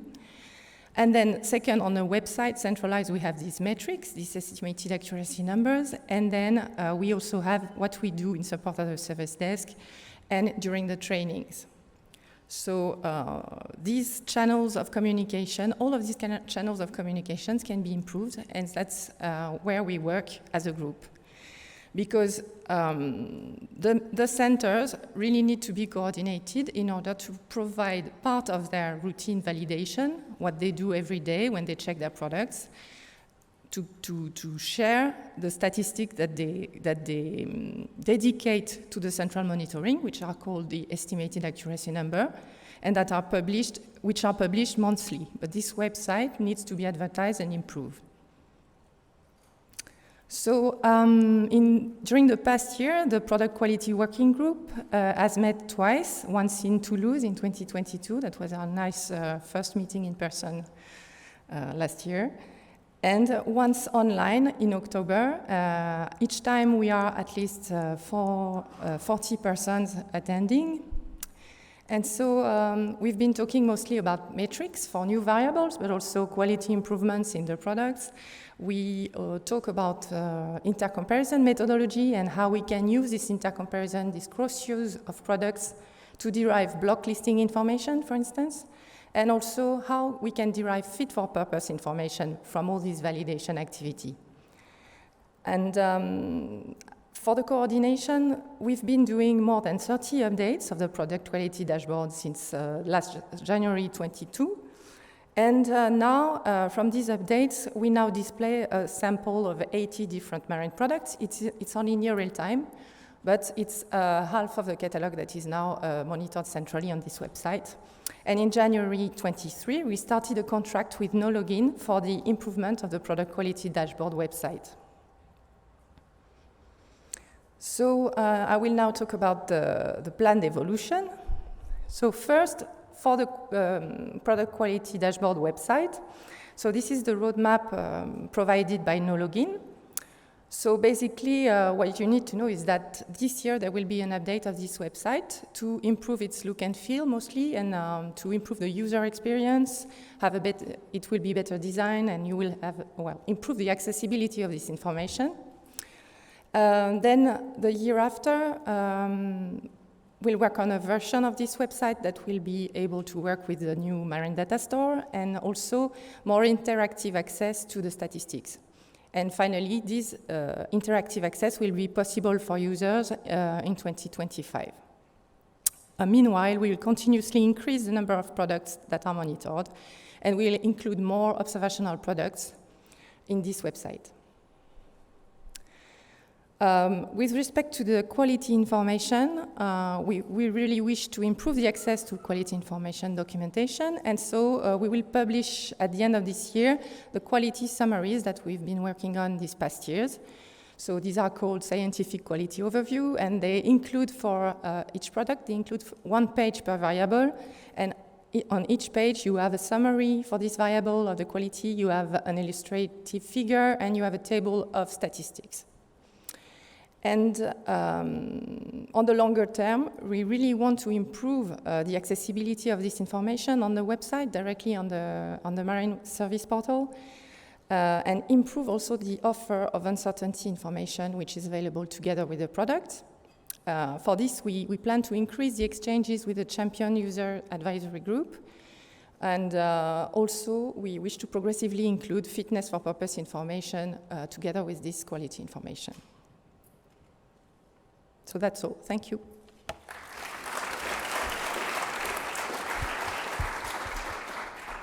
Thanks a lot, Marie, for this presentation. So we are a bit late in the agenda, so I suggest that we take the coffee break now, and you take the opportunity of the coffee break to interact with a presenter from Mercator. We need to be back here at 3:30, so you have 25 minutes for lively discussion with us on coffee breaks. Okay, hello everybody. So coming back. So this is an overview on the current status and evolution of the Copernicus Ocean Reporting activity, presented by myself, Gratianne, and also in support from Lorena Maria.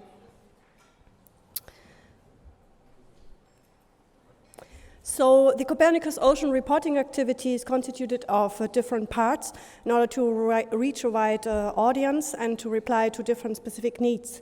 So this ocean reporting activity contains the ocean state reports, which are scientific peer-reviewed seeds of different evolutions in the ocean on the state and the variability and change. Then there's, in collaboration with the communication and marketing team, the summary for policymakers on the different outcomes from these reports, and then backbound also by ocean monitoring indicators, which provide also a current status of the changes in the ocean. So those particularly track the marine environment evolution to monitor and to communicate otherwise complex changes to decision makers, policy, and agencies. So where are we today? So the Ocean State Report is now in its 8th cycle. So we have already published 6 Ocean State Reports, and the next one will be published as every year in September. So this has been backboned, and there's a big thank you to all the contributing experts from the different institutions who build up the baseline to provide this Ocean State Report from more than 25 European institutions and also other institutions around the world. And it's a fundamental driver, this Copernicus Ocean Reporting activity, in order to provide the foundation for the other added and completed expertise.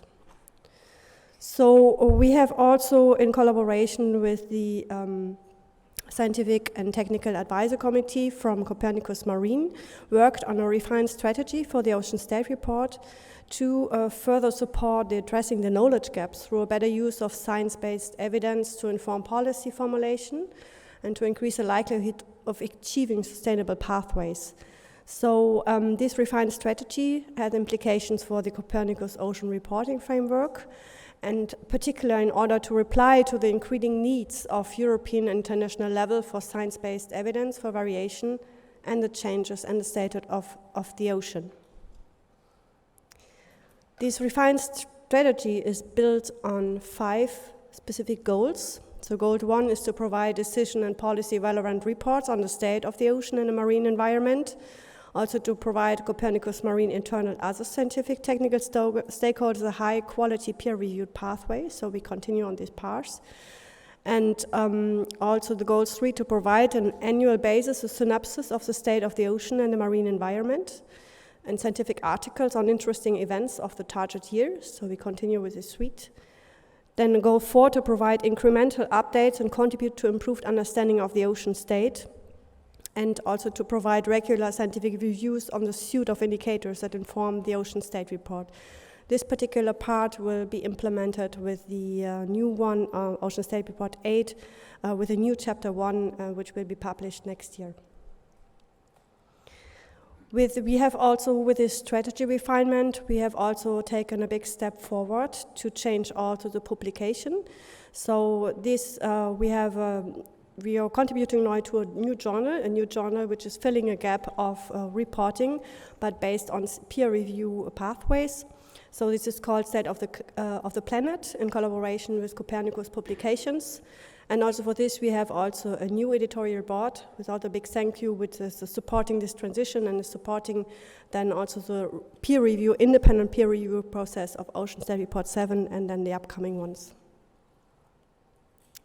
So just a very short outlook on what we can expect for the next one for September. And so we have different topics which are covering the global ocean and the European regional seas, which are going from transports and different new indicators and aspects like also freshwater content and other salinity-related discussions. We have also aspects on dissolved oxygen in some particular regions and also covering extreme weather events and also topics on marine heat waves, but also leveraging the evolution, the historical evolution of cold spells.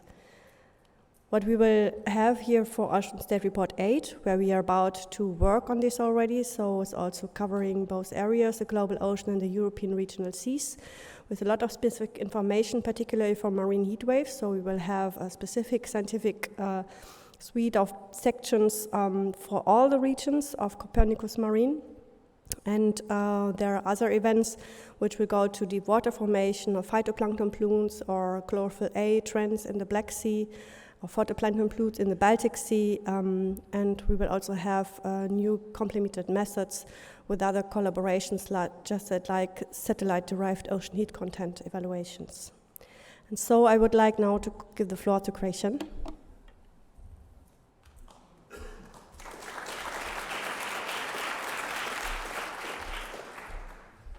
Hello, my name is Gratianne Quade, and I lead the communication activities at Mercator Ocean. And so I'm happy to follow up on Karina's excellent presentation to talk a little bit more about the summary and other outreach tools. So as you know, there's an associated summary each year that is primarily targeted towards policymakers and journalists. Though it's not a purely ocean literacy piece, it is written with those principles in mind to provide political and scientific context so that the key findings are digestible and understandable. Some of the goals of the summary are to provide, of course, the key takeaways of what happened in the ocean that year when it was covered, scientific innovations in the service, ocean statistics at a glance, and also context for policymakers and answer questions like, how can this help us and what is actionable information? So beyond the summary, we have another layer of communications activities, including articles on the Marine website, the Mercator Ocean website, the Copernicus Observer, and placed articles within specialty magazines, a video of Quade takeaways that's available in multiple European languages, as well as an extensive social media and paid campaign. All of which last year for the OSR 6 brought some 6 million impressions for the campaign. As far as press uptake, it's an activity that's been going on for a while. And since 2020, we have over 400 press mentions and citations across the global media. It's mainly concentrated in Europe. And we estimate that in 2021 alone, we were able to touch nearly 2.5 million impressions based on our placements and coverage within the media. Last year, we launched an online press event surrounding the OSR. So it takes place about 1 week prior to the publication of the report under embargo. That way, journalists can receive the information from the experts directly and answer questions so that their articles can be ready for the launch. To go into a little bit more depth about the summary, which is created in conjunction every step of the way with the scientific team and communication teams. It includes key events that happened in the ocean that year, scientific innovations in the service. It also goes beyond the Ocean State Report and covers ocean monitoring indicators and also other news information that we have from our service. And we try to translate this information into digestible and sticky analogies, if you will. So instead of saying something like the Arctic lost X amount of ice kilometers squared in the last years, we'd say something like this is equivalent to the loss of 6 times the size of Germany, or other analogies like that. Lastly, we try to also include use cases, stories, and actions to show these tools in action, show what we've learned, and provide the context of how this can help us.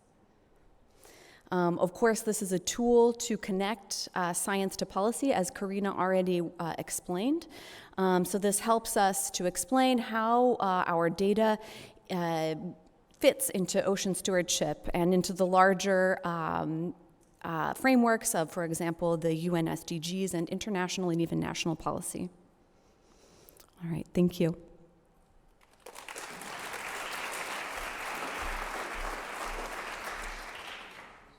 Thank you, Karina and Gratianne, for this overview of this very important activity with the Copernicus Ocean reporting. So we move to the last presentation of this session, dealing with more the long-term evolution. So I'll give the floor to Angélique. Thank you. So, as we've heard today, Copernicus Marine is both user and policy driven, but it's also science driven. And that means that continuous improvement of scientific information content is needed to keep the service at the state of the art, but also to provide the best information possible and to meet a wider range of existing and emerging user and policy needs. And actually, I realized that I've skipped the first slide, so I'm going to talk about the R&D evolution of the Copernicus Marine service, something wrong with the key here. So in terms of R&D evolutions, there are key principles that we are following, and I've listed a few of them here. So first, scientific and technological advances need to be fully considered. But we also consider performance issues, so that non-regression strict criteria must be verified to ensure improvement in terms of scientific results of the new product. We also consider efficiency and corresponding operational constraint for this operational service. And we also need innovation capacity to serve new users, new applications through, for instance, the delivery of new product. So based on those drivers, science advances and key principles, an analysis of relevant scientific and technological advances is performed to develop R&D objectives for the evolution of Copernicus Marine. And to do so, and more generally speaking, to define the service evolution scientific strategy of Copernicus Marine, Mercator Ocean is guided and supported by the Copernicus Marine Scientific and Technological and Technical Advisory Committee, or STAC for short. And the STAC is composed of 11 independent and internationally recognized scientific experts, and we have some of them with us in the room today. For some meetings, the STAC members are also joined by observers from other Copernicus services, from European space agencies, but also from Ourogoose to discuss the evolution of Copernicus Marine.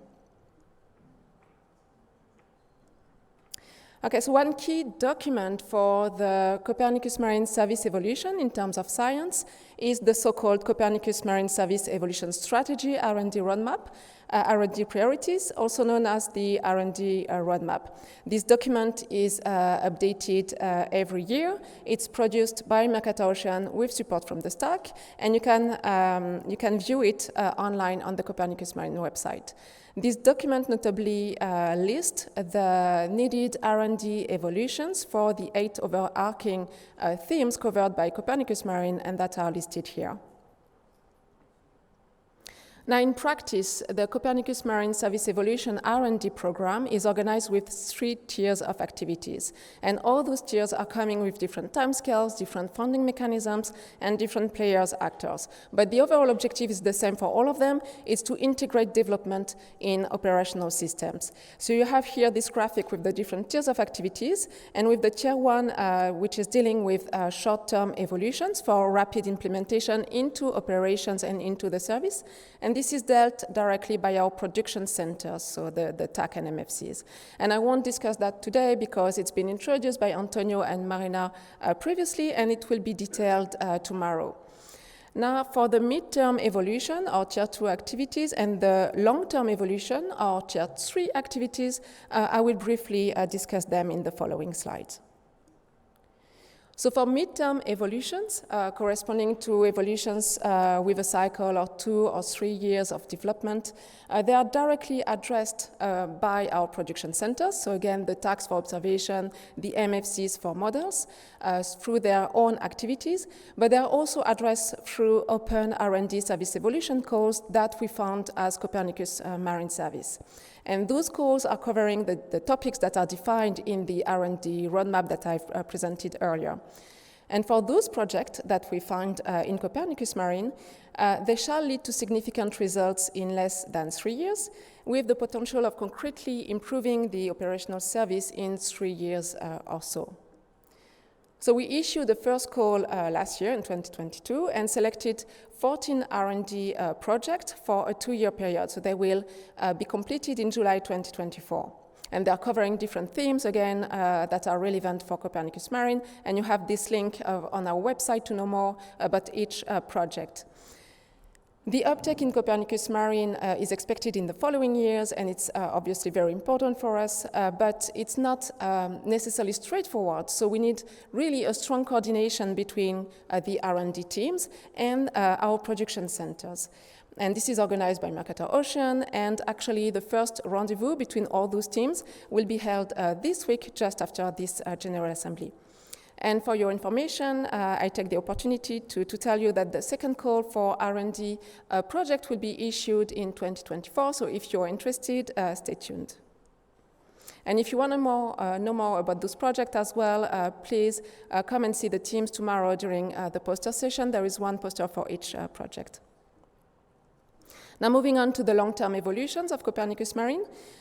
So those correspond to 3 to even like 10 years needed R&D for the long-term evolution of the service.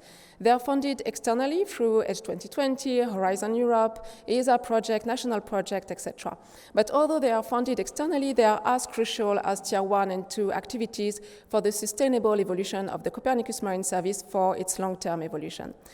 To guide those evolutions, Mercator Ocean, as entrusted entity for the implementation of Copernicus Marine, is expressing the needs of the service for its long-term evolution to the European Commission.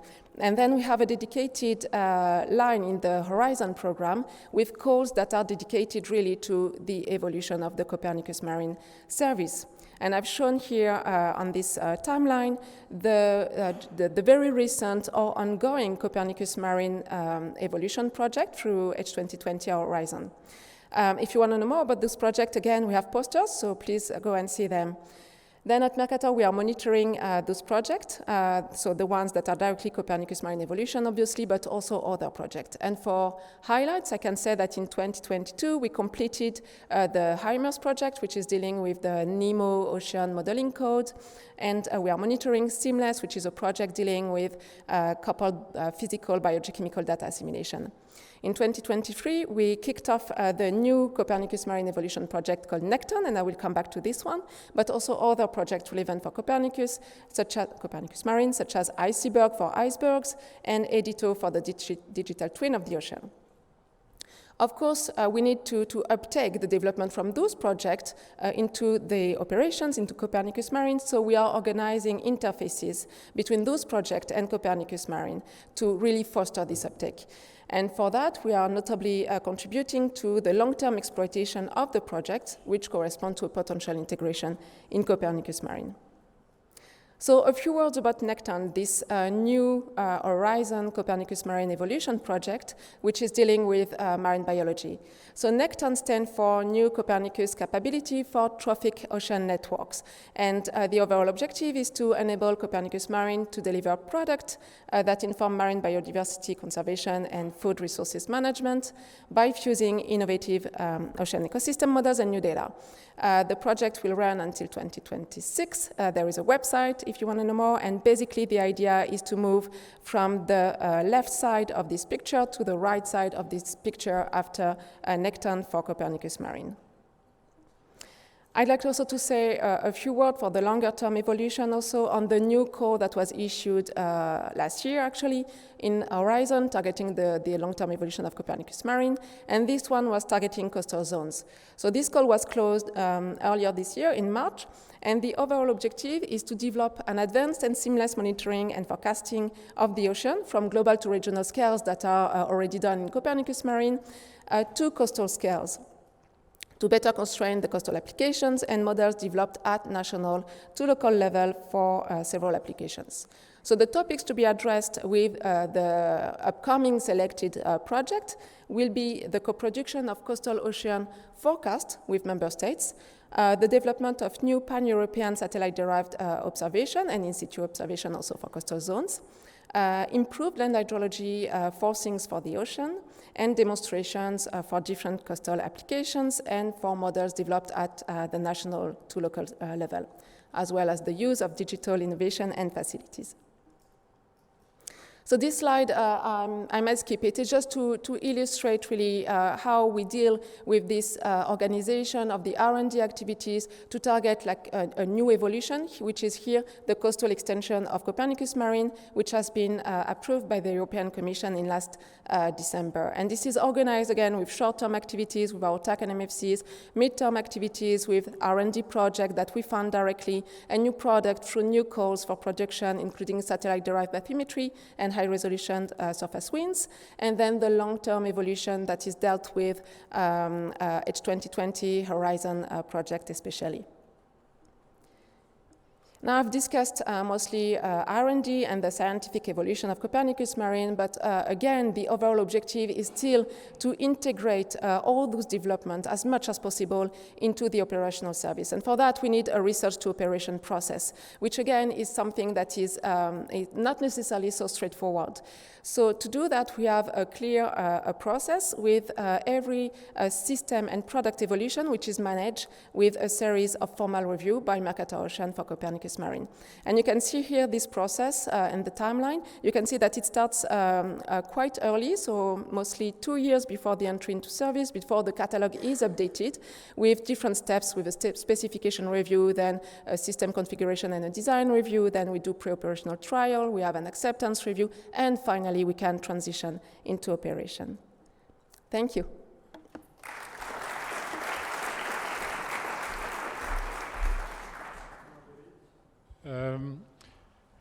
Before moving for the roundtable, so we have a few minutes for questions. So if you want to ask a question either to Karina, Gratianne, Angelique, or even before for the previous talk, I mean, please do it now. I mean, before we move, or maybe Laurence, you can already start for preparing the next roundtable. So any questions in the room on what was presented today? Everything was clear? Please. You should jump into a question. Yes, one question, sorry. Yes.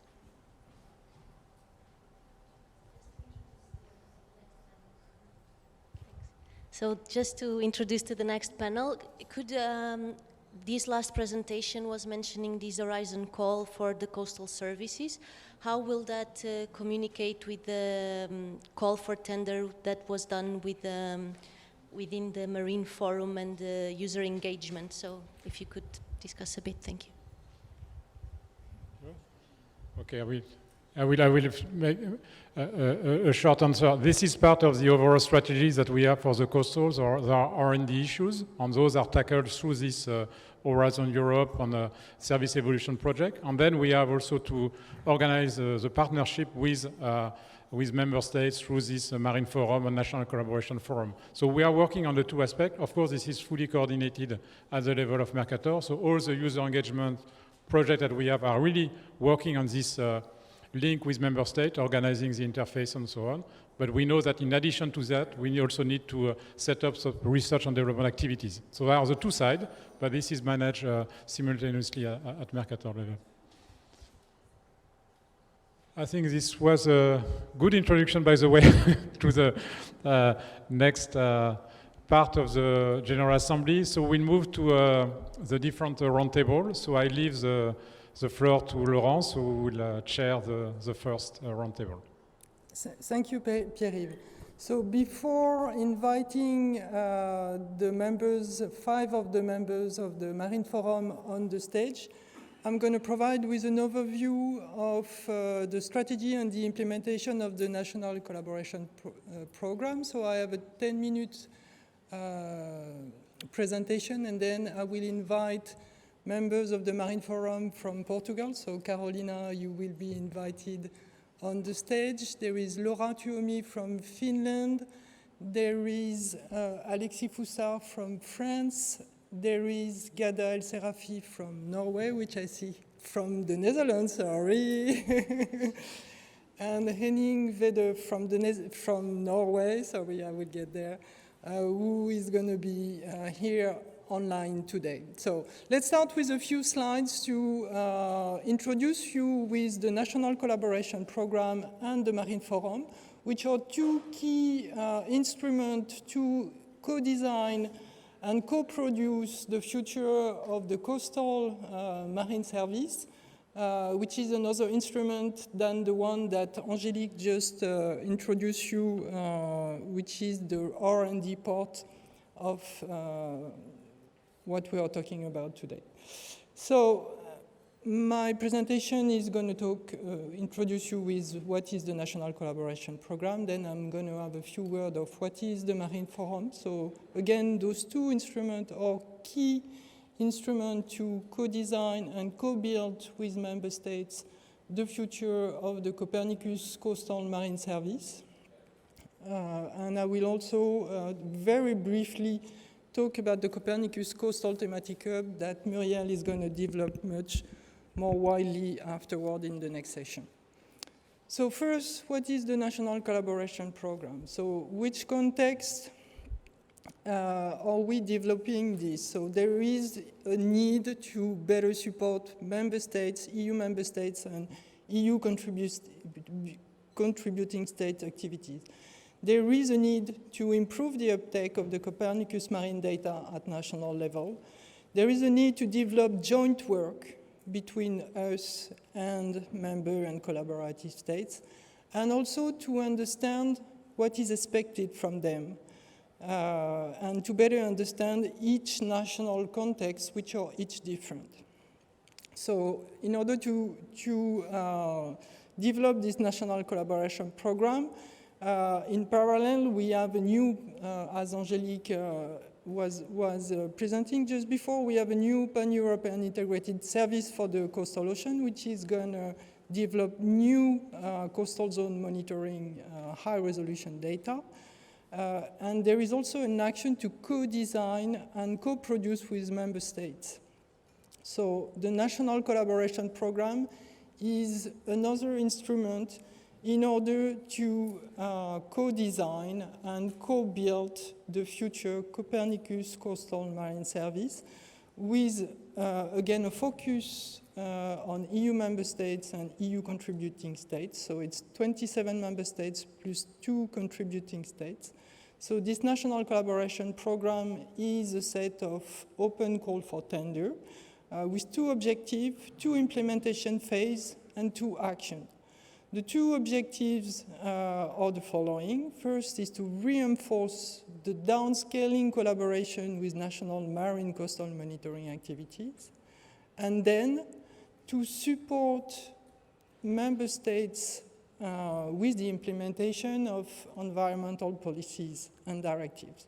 So we have 2 implementation phases. The first one is currently ongoing. It is with a budget of 1.5 million euro. So there has been, I will come back to that later, a call for tender which has been open for this first phase. And the second phase is going to start in 2025 up to mid-2028 with a budget of 4.5 million euro. So the 2 actions is first to reinforce the collaboration with the national marine coastal monitoring activities, and also to support the transnational collaboration for coastal monitoring activities. So a few more details on how those two actions are going to be implemented. The first action has already started with the phase 1. And so we have launched this open call for tender in order to reinforce collaboration with the national entities. So phase 1 is really to strengthen the links with the existing national downscaling national activities. The phase 2 is going to be to go on with reinforcing the links, and we would like to start new collaboration with member states to reach out to all the 29 member states.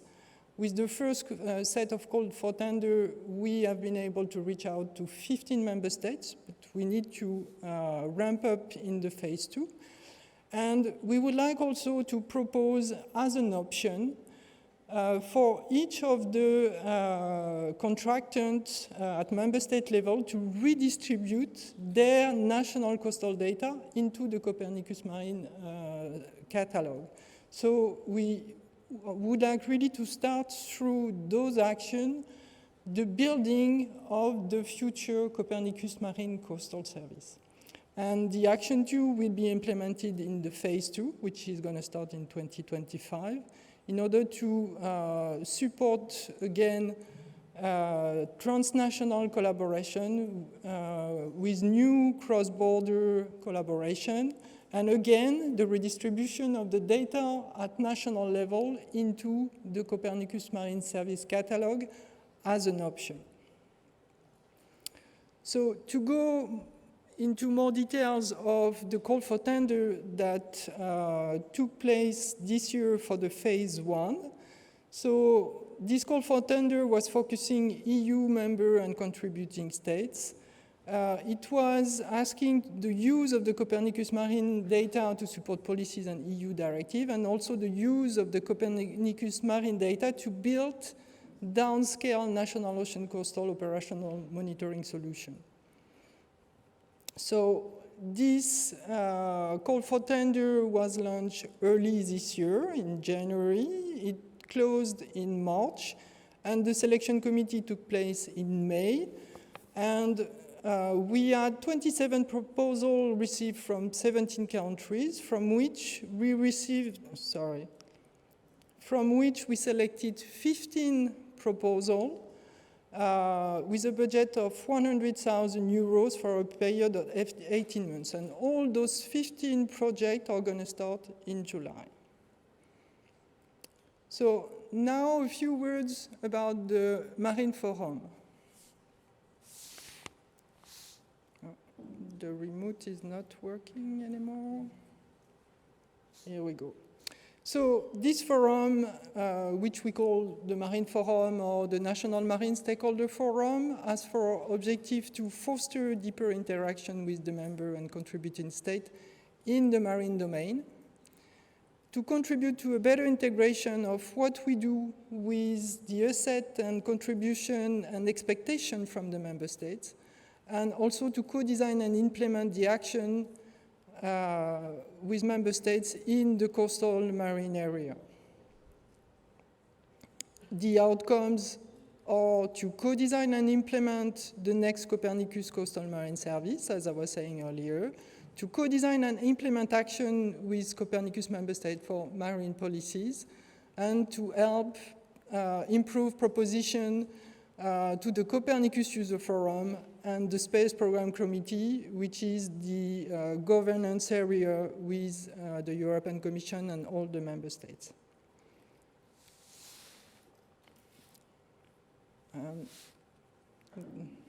Can you go for next slide? The remote doesn't work. Okay, thank you. So far, we have the pleasure to have with us 16 member and contributing states which are represented in the Marine Forum. So if you are a representative of one of the countries which are not yet represented in our Marine Forum, please contact us. We would be very happy to have you represented.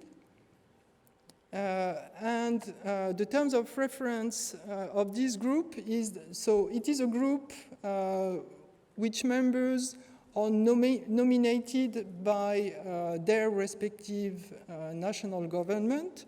It is a consultative group with a focus on the marine area. It is not a binding decision instance. In terms of its format, in terms of format, we do 2 meetings per year, which are online, and Mercator Ocean is endorsing all the chat, the meeting recording, the slides, and the minutes. We had the first meeting last year in October. The second meeting took place in May this year, and we are going to have the next meeting in November this year. And my last slide is going to be very short because Muriel is going to introduce you with this new Copernicus Coastal Thematic Hub just after. So this is a new platform which is launched today, which is also going to be showcasing the Copernicus assets for the coastal area. So I'm not going to talk more about this for now, and I would like now to invite the members of the Marine Forum on stage so that they tell us how they benefit from the Marine Forum and how they see it going further in the future. So please come on the stage.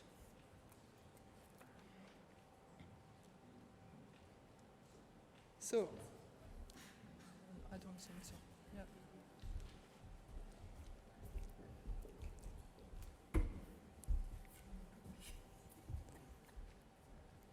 So I'm very happy to welcome. So I think you have a mic. Okay, you have a mic. Oh, they were here. I have no idea. Yeah, is it? Yeah. Is it? Yeah, it's working. So maybe we could start with the roundtable introduction. We also have Henning Vedder from Norway online. So the time that Henning is connecting, maybe please, Laura, you can start. You have the mic, so please start, and then we can go around. Okay, good afternoon, everyone. So I'm Laura Tuomi from Finland. I'm head of Marine Research Unit at the Finnish Meteorological Institute and Finnish representative in this Marine User Forum. Okay, hello everyone. I'm Carolina Sá. I'm an Earth Observation Officer at the Portuguese Space Agency. And I have a marine science background and worked in ocean color for a while. And I am nominated as a point of contact for this Marine Forum, but I always bring other experts depending on the topic of the meetings, of course. I'm Alexis Foussard from France, working in the ministry in charge of the environment as Copernicus policy officer, and I'm the national focal point for the Marine Forum, assisted with national experts regarding the coastal area. I'm Reda El-Serafi. I'm a specialist in Deltaris and in its Science Council, and I'm nominated to be the representative for the Netherlands and not Norway. Thank you. So I think we have Henning online. Hello, Henning. So Henning Vedder is from Norway. He's part of the Marine Forum as well. And please, I'll let you introduce yourself, Henning. Can you hear us? Yeah. Yeah, okay. Sorry for not being there, but I have some meetings tomorrow, so it would be quite a waste of CO2 for being here. But I very much like to thank you for the invitation to that forum here now today. And I'm Henning Vedder from the Institute of Marine Research in Norway, and I'm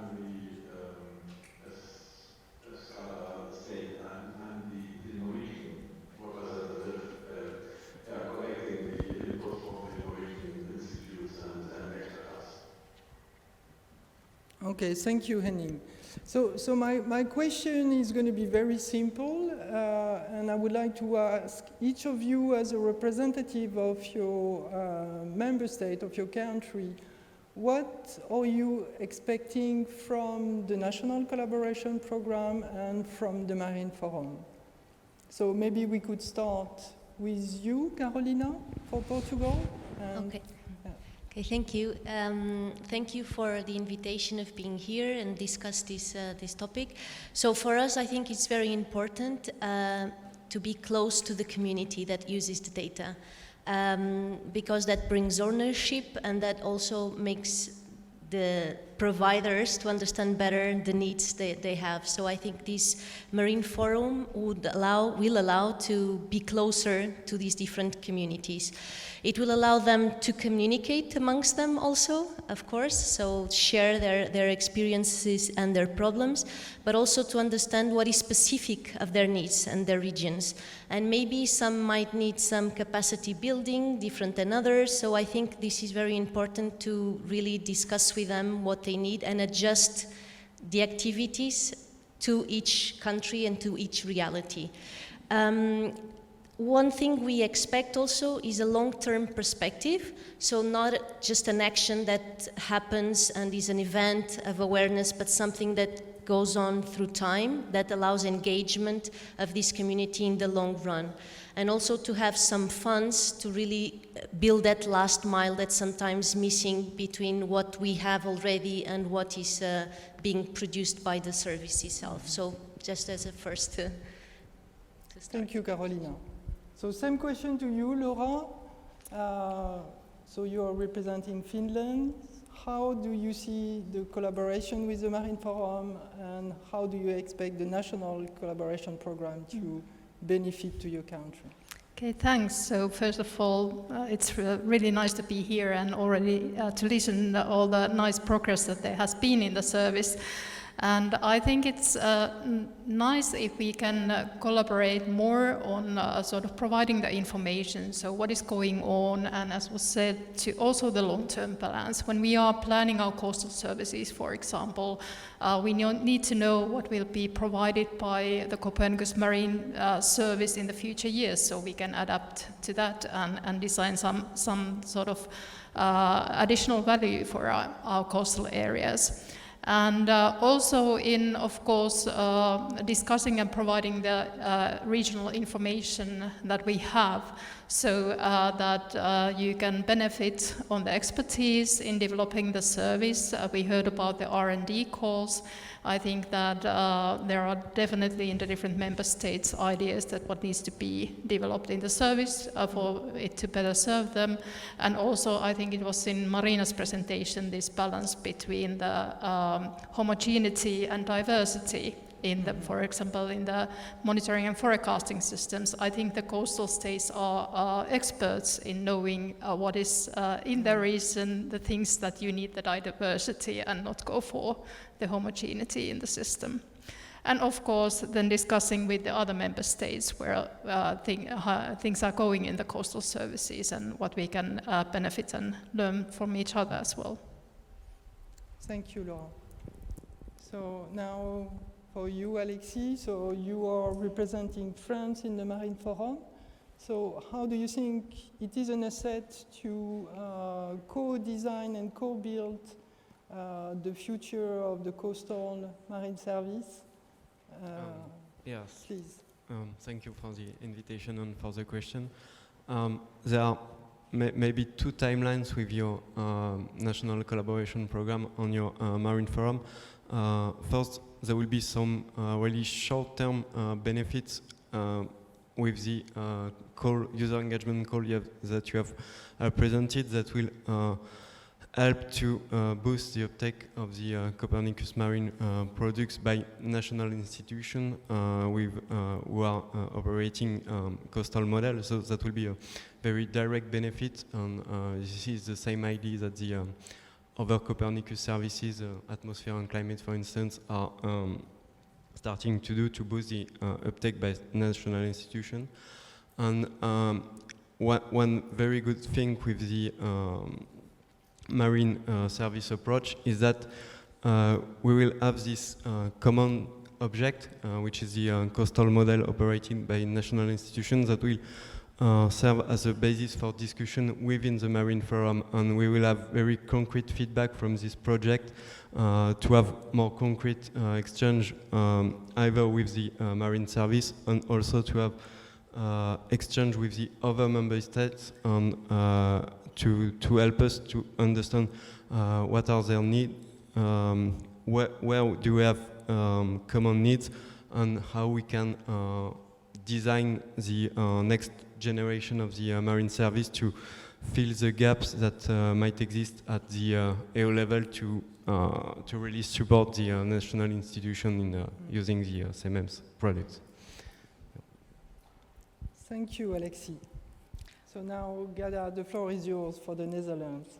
Okay, for us, I think it's very important that we are part of the long-term evolution of the coastal zone, specifically because, in my opinion, we can support very much the enhancement of the knowledge that we acquire actually at a regional, not regional level only, but also at a coastal level, at national level. So to me, it is the transfer of knowledge that we have at a local level to the Copernicus and the provision of this knowledge to Copernicus coastal services. It is also for us more actually enhancement of what we have and the link of our users from the Netherlands to the use of the Copernicus, and how can they not dictate but say or have the requirements brought into the Copernicus evolution. I think it is, for us, this exchange of knowledge is very important, this exchange of plans, actually, what we have planned in the coastal zone from the monitoring aspects, and how can we use the Copernicus for EU policy or policy making within the Netherlands to the EU. This is very important. Another point I think is very important is this transnational comprehensive way of looking at the region and how we can share among us these pieces of knowledge, and how can we convey that, assemble it towards the Copernicus coastal services. This is very important, and I think this is the arena where we can do that. Okay, thank you very much, Gada. Henning, can you hear us? Could you probably... The items made by other countries are quite similar to Norway expectations on bringing the specific elements of Norway with very long coast from south to north, and with the archipelago in the north, and as well in and out of the fjords. That is quite a unique system in Europe, which has to be somehow translated towards the Copernicus service. Of course, the capacity building based on the experience from other countries, or we can help the other countries from our experience. That is, of course, a very important thing to contribute in the Marine Forum.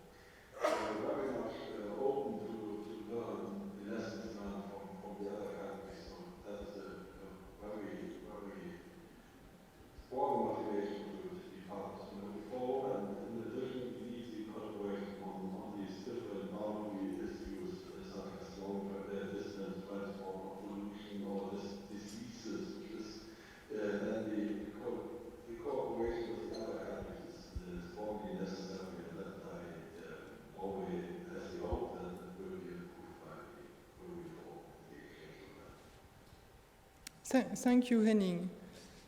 So maybe we can have another turn with another question about, so I think we all agree that there is a need for more collaboration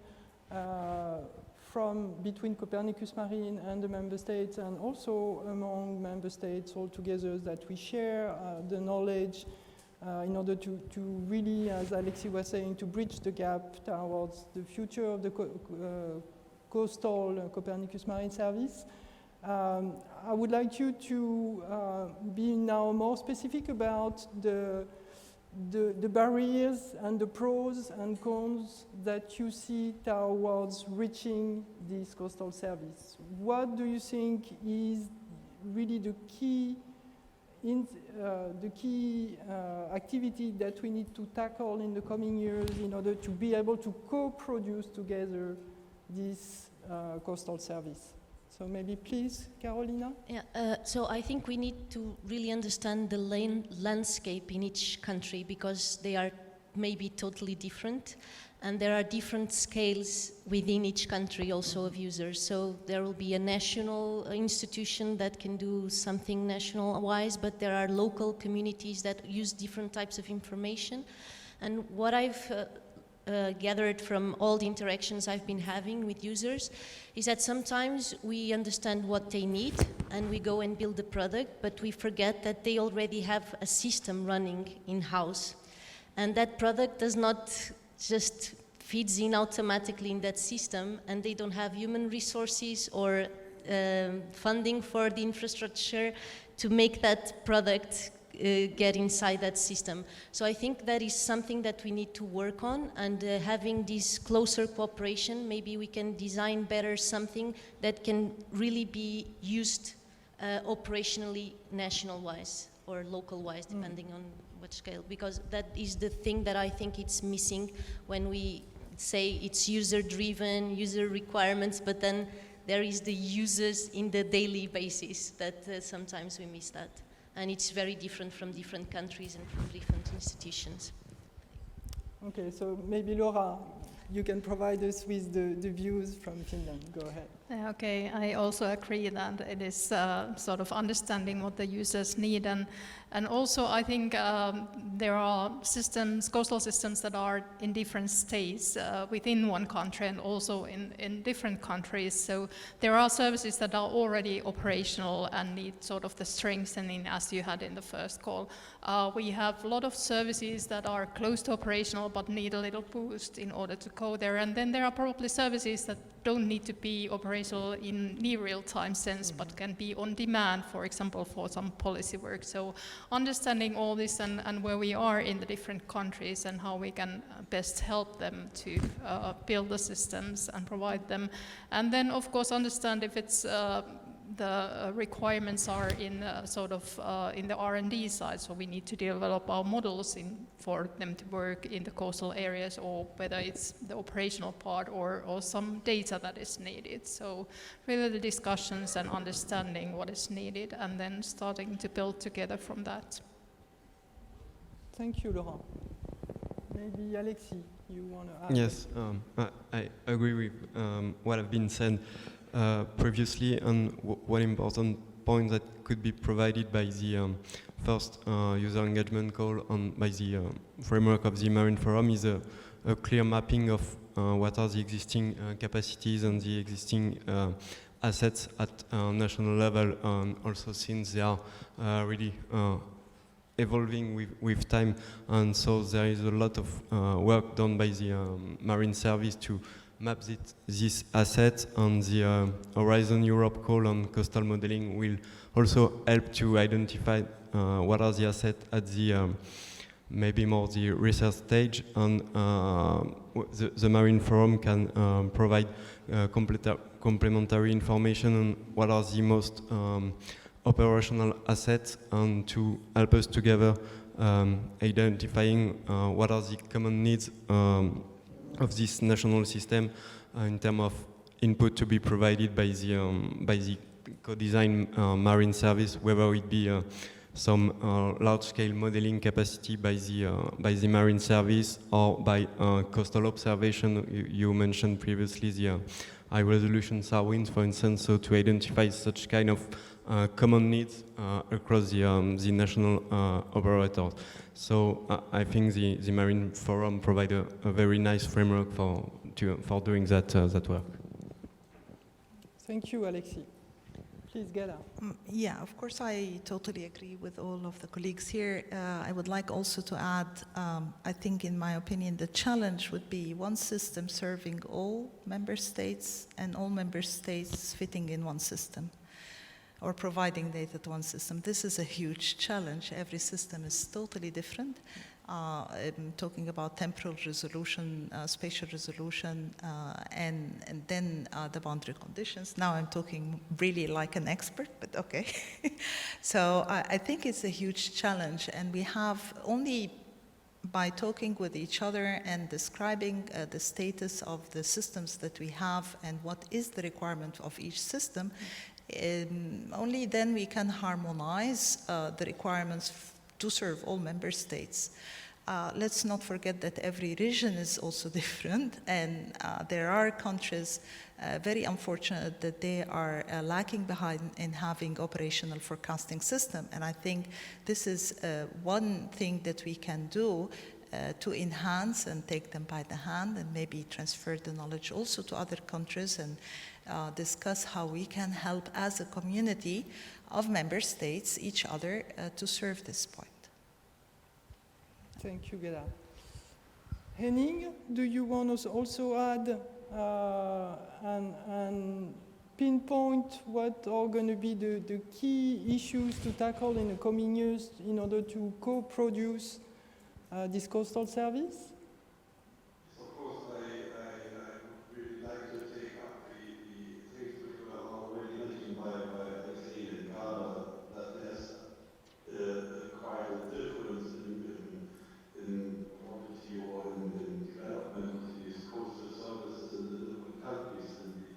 I would really like to see that we are identifying not only the need for the things, but also the status of the services already existing, then can lead to some helping or support mechanism from one country to a country which is less developed. So I would really like to go in that direction with the new reform that we are discussing, that we help each other and trying to build capacity in the other countries. And I think that it's quite obvious that different parts of the services are quite developed in one country, and another country has another part of the service really developed. So if we then can identify these added or these extremely or well-developed services, and then transfer that part to the other countries by helping other countries or other countries help on other parts. That is clear. Thank you, Henning. So indeed, I think we have a lot of work ahead of us. I mean, this is going to be a group work that we have ahead of us, and collaboration is going to be key. I think the digital twin of the ocean is going to also help us to structure and harmonize the way we are going to put together all those diverse systems together in a balanced way. So this is something we really need to work on together, and of course the Marine Forum is one instrument for that, and I really appreciate you being a member of the Marine Forum and wishing this work to go forward. So thank you for that.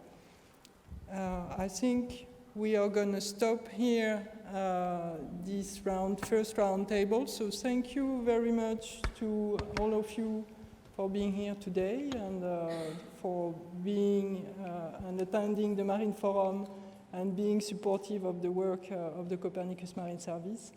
And we also need to prepare the next meeting we are going to have in November together. So wishing us a successful next Marine Forum. Thank you to all of you. Thank you, Henning, also online.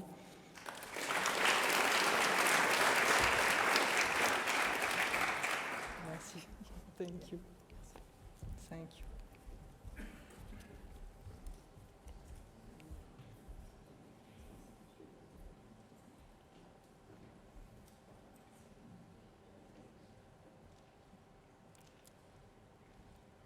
So now I would like to invite Muriel Lux, who is going to tell us about the thematic hubs.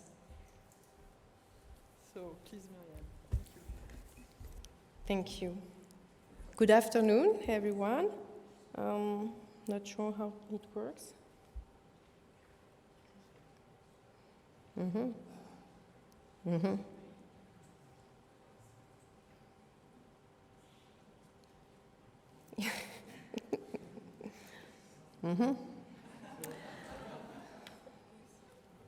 It's not my presentation.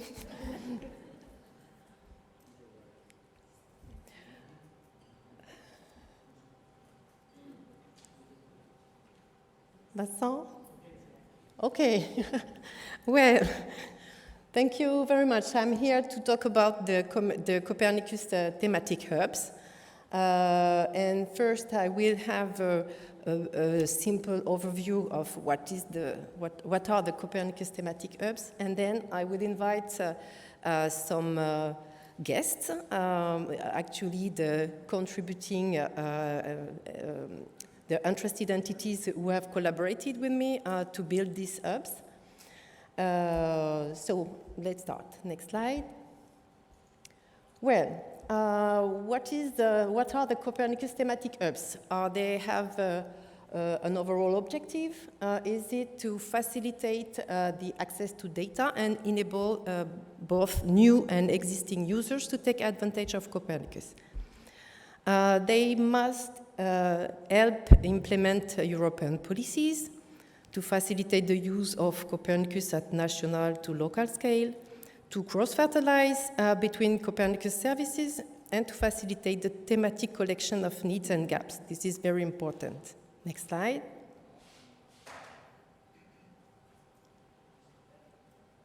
Okay. Regarding the list of the Copernicus thematic hubs, actually, they are planned to be quite numerous. Actually, we have 4 thematic hubs to be developed next. 2 thematic hubs will be developed by the Copernicus Marine Service, the Coastal Zone and the Arctic Hub. And 2 other regarding health and energy will be developed by the Atmospheric Monitoring Service and the Climate Change Service. Next slide. So, regarding the coastal and the Arctic thematic hubs, Mercator Ocean International is in charge of implementing these two new web portals as proof of concept. The addresses, the ones written here. The Coastal Hub is actually available from last week. So I invite you to go there and to visit this new website. And the Arctic Hub will be launched in autumn, next autumn. The new hub web portals provide with a thematic view on the full existing Copernicus offer. It means that if you consider the whole Copernicus offer, it means several hundreds of products, data, information, and it's quite difficult for a user to navigate into these big portfolios. The idea here is to define thematics and then to have only fit-for-purpose data regarding these thematics. These 2 hubs have been built on the Wikio infrastructure as a service, and it includes a database, a catalog, and a visualization tool. Next slide. So, this hub, as I mentioned, they are a transverse thematic window across all Copernicus service and ground segments, and they are implemented through collaborations with the DEFIS, all the interested entities, and KCEO.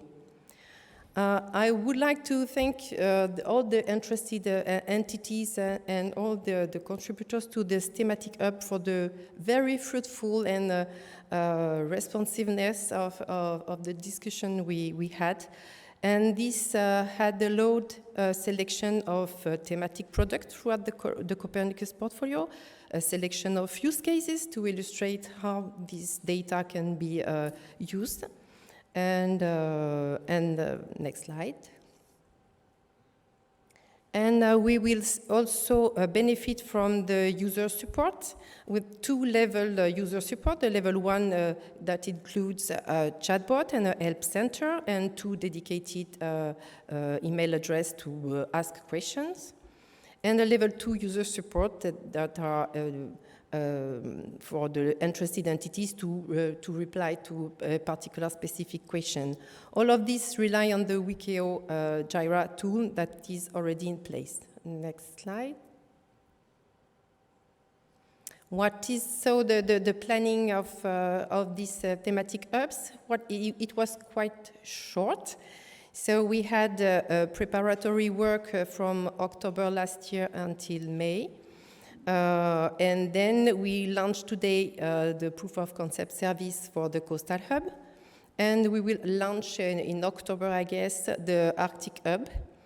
So this proof of concept web platform include a first version of the portfolios. We aim at making it evolve in time.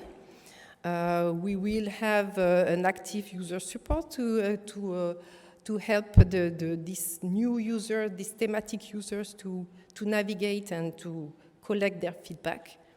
And then from June 2024 onward, we will have the consolidation phase in which we would like to add more data in the portfolios. This is already an ongoing action, but for the moment, it's the best effort. So we would like to improve and accelerate this. And we will have also more user engagement in terms of collecting the needs with the users and prescribers. Next slide. Well, I'm going to try a short demo, but it's not easy since I have not I'm not the pilot of the demo. What I can say, if it's a catastrophe, you can meet me at in the poster session room where I can make a demo on the screen there. Let's try, Vincent. So if you reach the page, this is the Coastal Hub, the web platform. So you have 2 menus above giving some information regarding the Coastal Hub, what is it for, who is it being developed. This is the landing page. If you go down, you can say in a few words, if you go down, yeah. Or maybe it's not easy. Yeah, click on data and viewer, and you will reach the visualization tool. And for the moment, there is only default layers regarding the coastal land use and the temperature and the river networks in the European waters.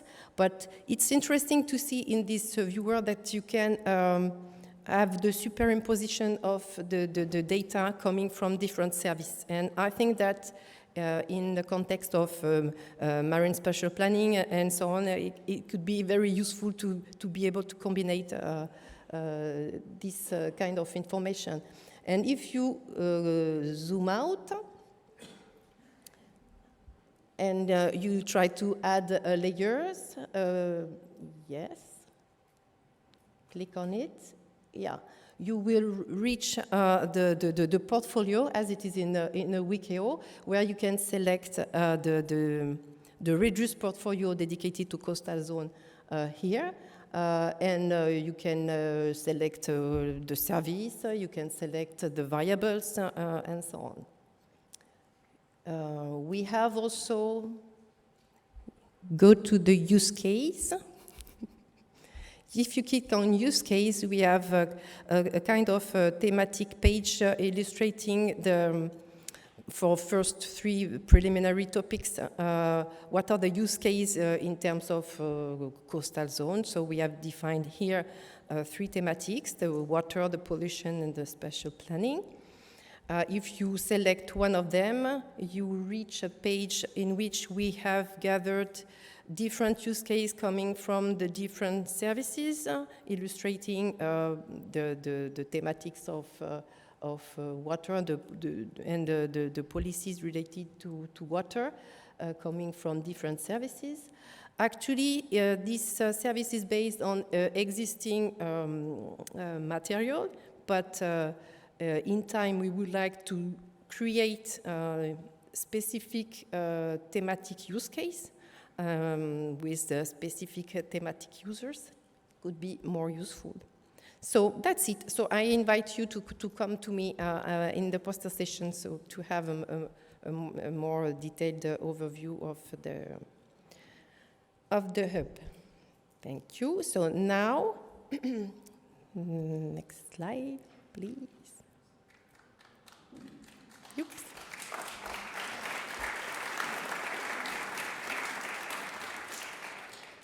So now I would like to invite the contributors who were available today to provide some comments and their impression about the thematic hubs. I will invite now Cristina Ananasso, representing CAMS and C3S. Sonia Santos, representing the Copernicus Security Service.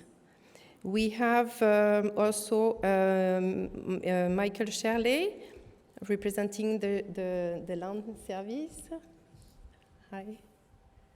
And we have two persons in remote, Peter Salamon for the Emergency Service, and as well as Mark Dowell from KCEO. Are you online?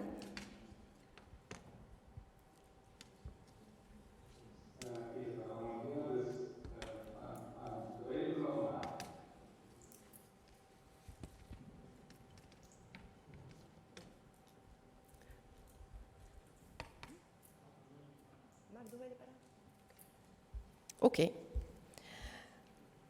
Well, maybe we could do as Laurence do with the previous roundtable, and maybe you can start with a short introduction, each of you.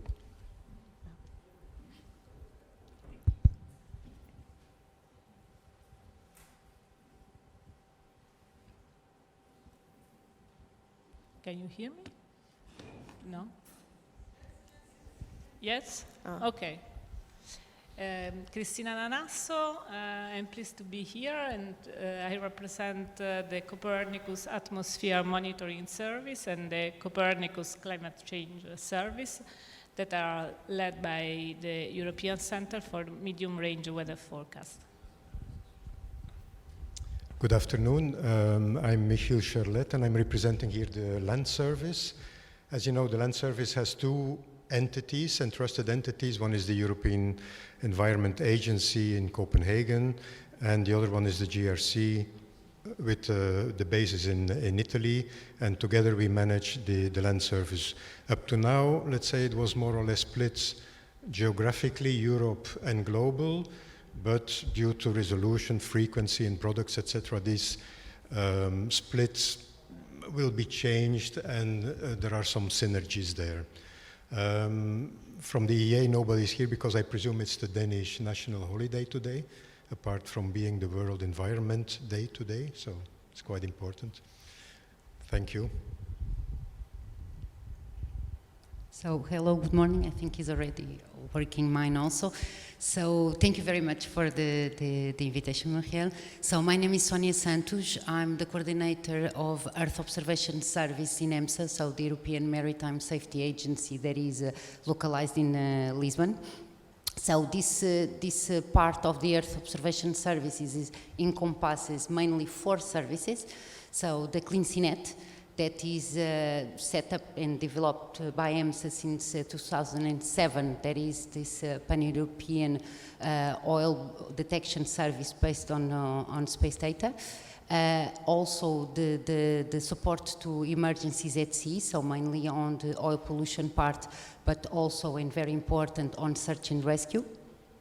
The support to Frontex, so the part of the Earth observation products for monitoring the borders at sea are a service that is being provided by EMSA to Frontex. And last but not the least, because it's what I'm representing today, the Copernicus Maritime Surveillance Services, that is part of the Copernicus Security Services.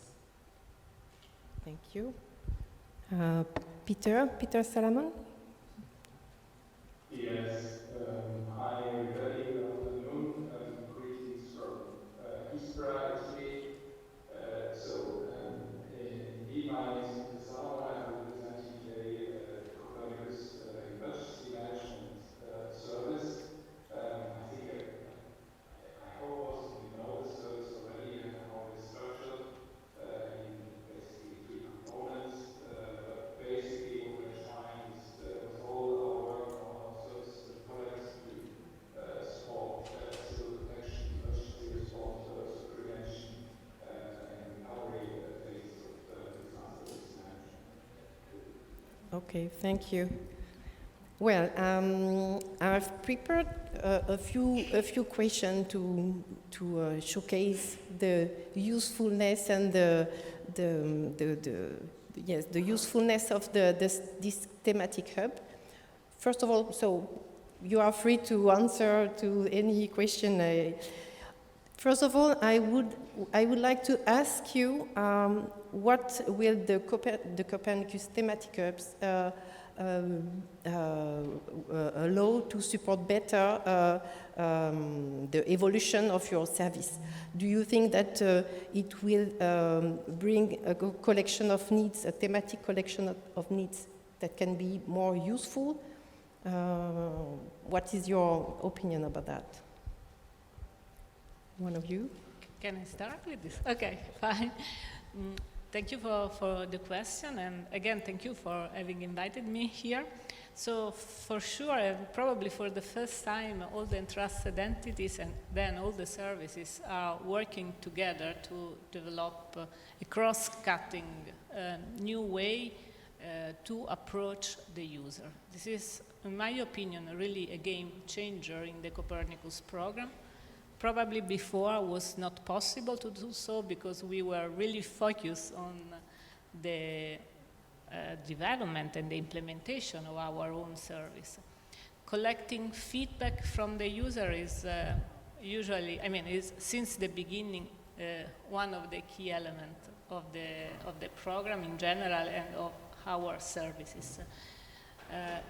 And obviously also this thematic hub that will collect different probably user feedback, meaning also new user requirement and new user needs, will support us in creating the baseline for the evolution of the service. For sure we are going to take into consideration also these new needs coming from, in this case, from the 2 hubs that you, as Mercator Ocean, are going to develop, because they will be also part of our mandate. Obviously, then we have to consider the other boundaries, let's say, that have to be taken into consideration when we are going to develop the evolution of the services. But for sure, these needs and the feedback coming from the users will be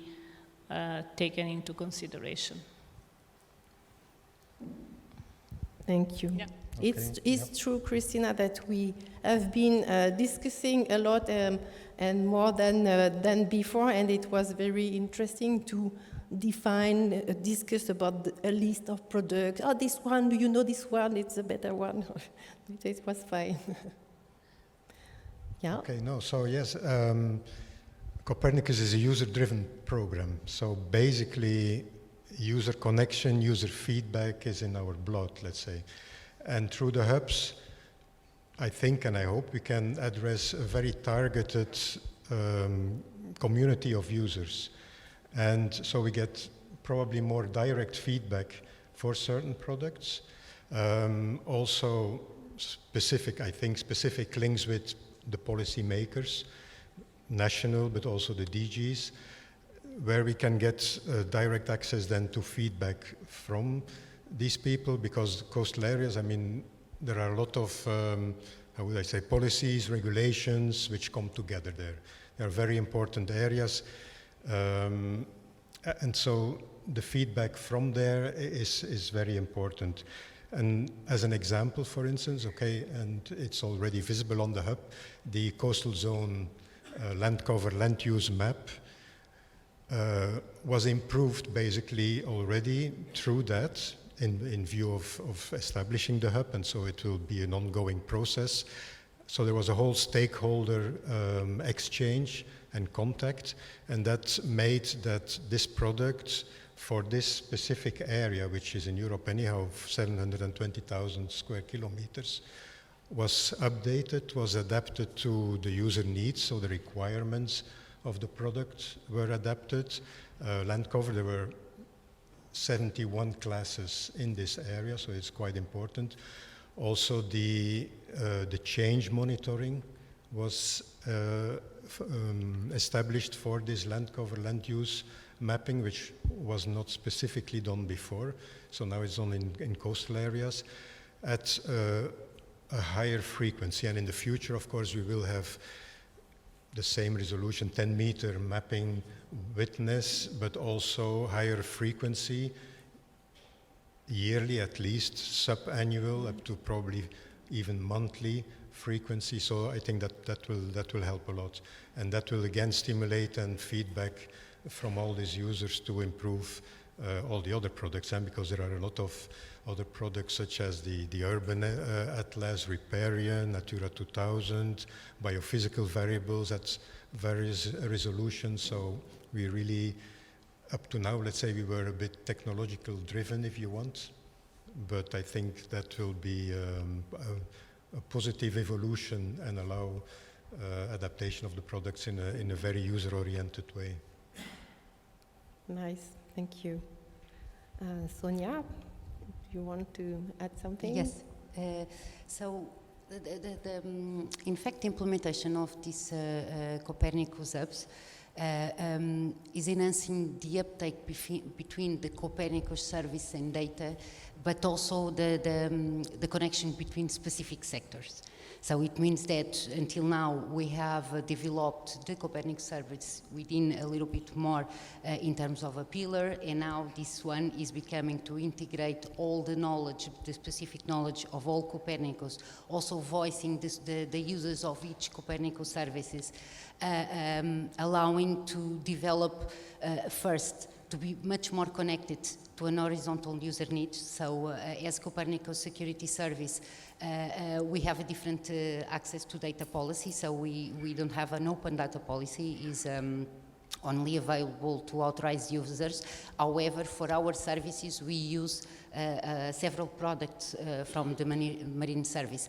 These apps allow us first, as entrusted entities, to connect and share, but also to be more connected to other entities, users, to share knowledge, to share specific knowledge across sectors, also to engage in user support and user capacity building, because the capacity building on the part of the new users are important, and for sure that all the services must be based on this user feedback. So we cannot develop, we cannot involve, we cannot improve the services that are provided without having a direct connection to our users. Okay. Thank you.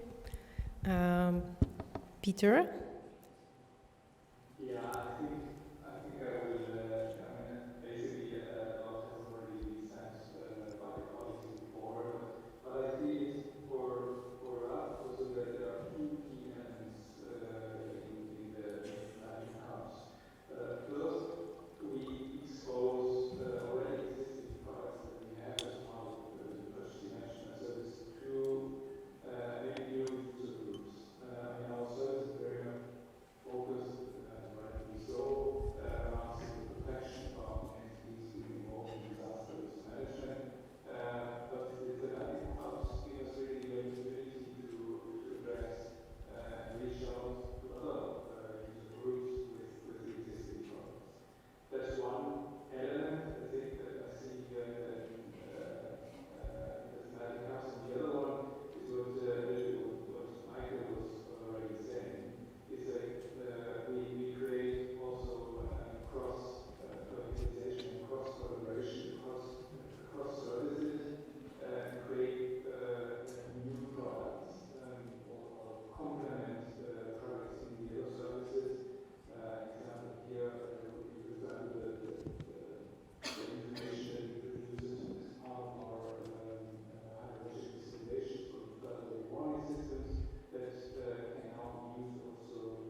Okay, thank you.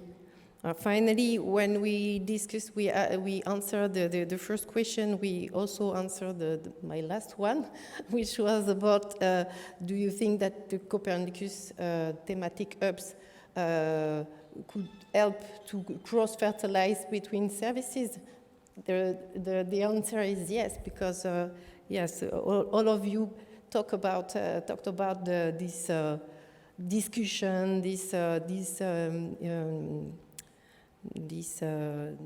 necessary collaboration in the future to define something useful for the thematic users. Well, so it's a pity that Mark Dowell is not here, as he represented the KCEO. I can say maybe a word about this too. I think that we will have also to work closely with the KCEO and to see how we can better connect with the deep dives they are organized, even if we haven't the same planning. What I would like to add now, because you answer very exhaustively to the question, is thank you very much for the different discussion we had. I think that we are at the beginning of something. We just start to know better each other, to try to have something, an intelligence, a cross-intelligence, and I think it's a very good thing, and I hope it will go on in the future. Thank you. Thank you.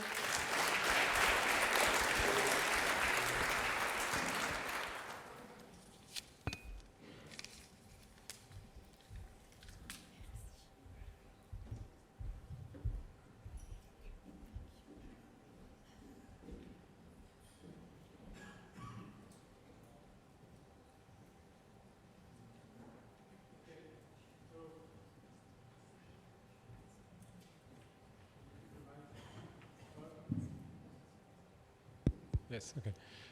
So thanks for this two very interesting roundtable where we discuss, both, the new activities with this collaboration with member states for the coastal, and also all this new activity and new interaction with the other Copernicus services with the thematic hub, which are really two new important activities in Copernicus 2 compared to what we had in Copernicus 1. I mentioned at the start of my introduction that international impact and international cooperation is an essential component of the Copernicus Marine service. We have a new, very important framework at international level today, which is unique for the ocean with the UN Decade of Ocean Science. And we are very much involved in those activities at Mercator Ocean, as was explained by Pierre in his welcome. So we are very pleased to have today with a short presentation by Enrique, who is the technical coordinator of the Decade Collaborative Center for Ocean Prediction, and he will give you an overview of this DCC and links with Copernicus Marine. Thank you, Pierre-Yves. Thank you. Good evening, everybody. And I'm really pleased of being in this amazing hall and seeing all these faces of friends that some of them I haven't seen from a while. And also thank you for these persons being online. And it's going to be my pleasure to try to summarize in 10 minutes what is the Ocean Prediction DCC and how important is the connection that this new center has with Copernicus Marine. So please, next slide. Or I have to. So first of all, a little bit of the framework, because the decade is, if you are not familiar with it, it can be a little bit complex to understand the difference between what is a DCC and what is a program and so on. So basically, if you have a look to the decade implementation plan, you will see that there are two big blocks. One is related to governance and coordination. This is the governance and coordination framework on the left. And here, basically, you have the decade coordination units, which are the leaders of the decade, the direction of the decade. And then you have these groups of DCCs and DCOs, the Quade Collaborative Centers and the Quade Collaborative Offices.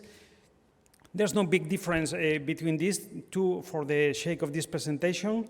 And this layer is about collaboration, monitoring, and let's say soft coordination. So in our case, Ocean Prediction DCC is the center that will be in charge of the coordination of those topics related to ocean forecasting. And then on the right, you have the programs. The programs are the actual places where the work is going to be executed in terms of the projects. The programs will launch projects that hopefully at a given moment will get funded, and this is where most of the development will take place. So our role there is basically the one of collaboration, monitoring, and let's say soft coordination of the activities of the programs. So by the end of the decade, we make sure that the results make sense, that the results will survive the decade, and the programs are doing the development in right coordination. So next slide.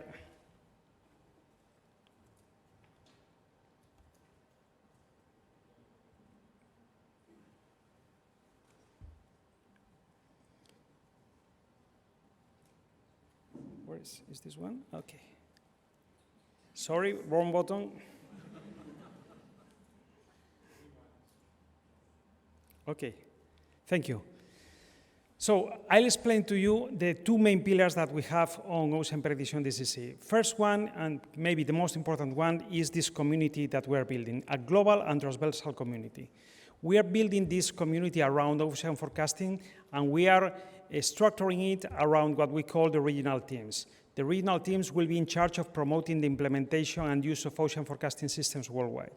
So we are not starting from scratch. We have on one side the UNEP regional seas and the GOOS regional alliances, and we are getting the best of these two worlds and putting this together, and we are building our own regions where we are building these communities. So that will be our backbone structure to build this community.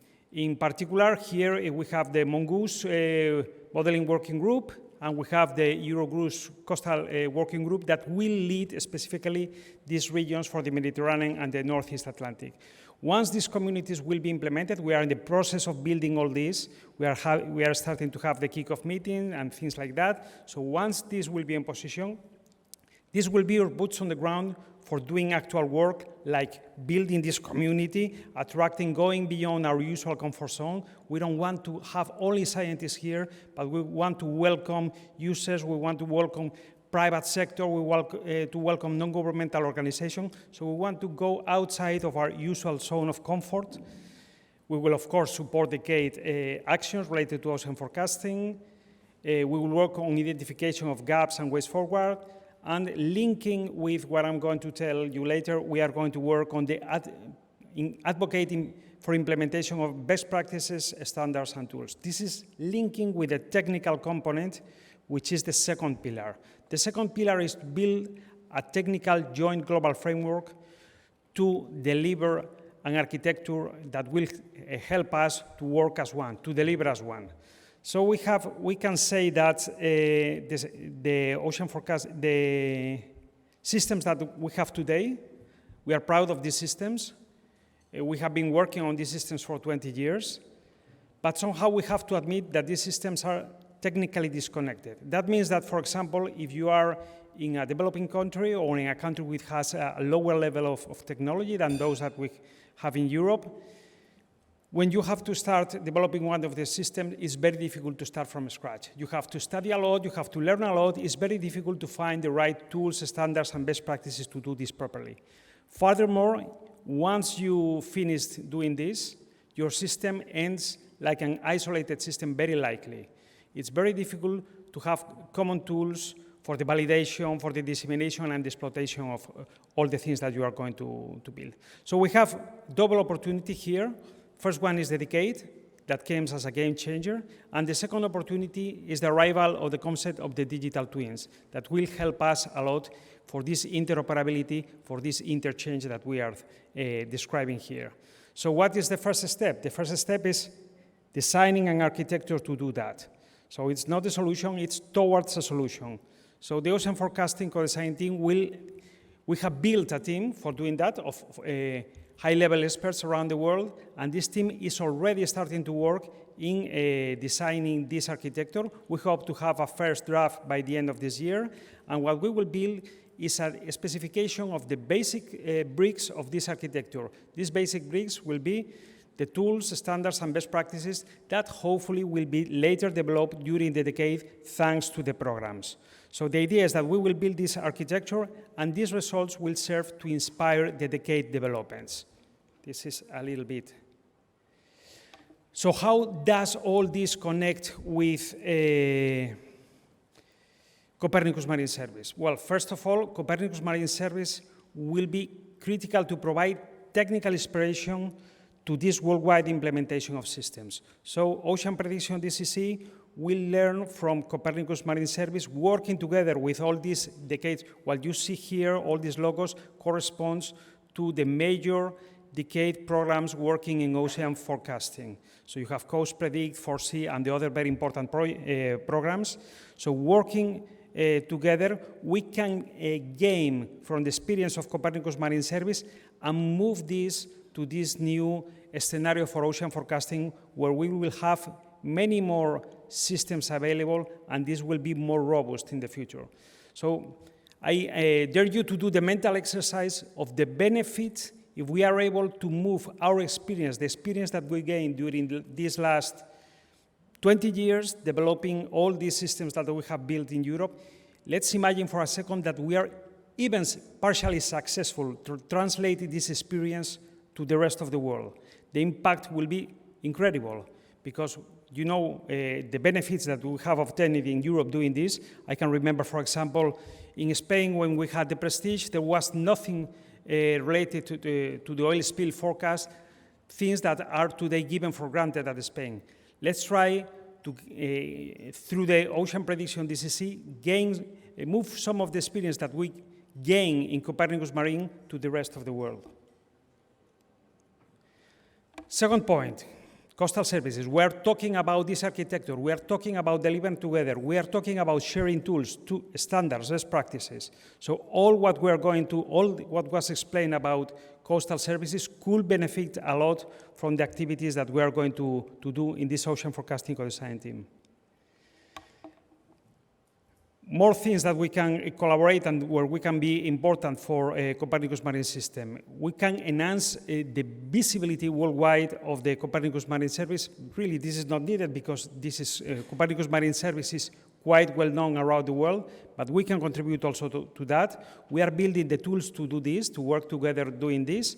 We have, for example, the forum that we will launch around July, so we are very close to launching it. And we have the Atlas that we are building, where we will have all the systems that are operational around the different parts of the world integrated into this. And we will give visibility to those systems that are being nested into the Copernicus Marine Service.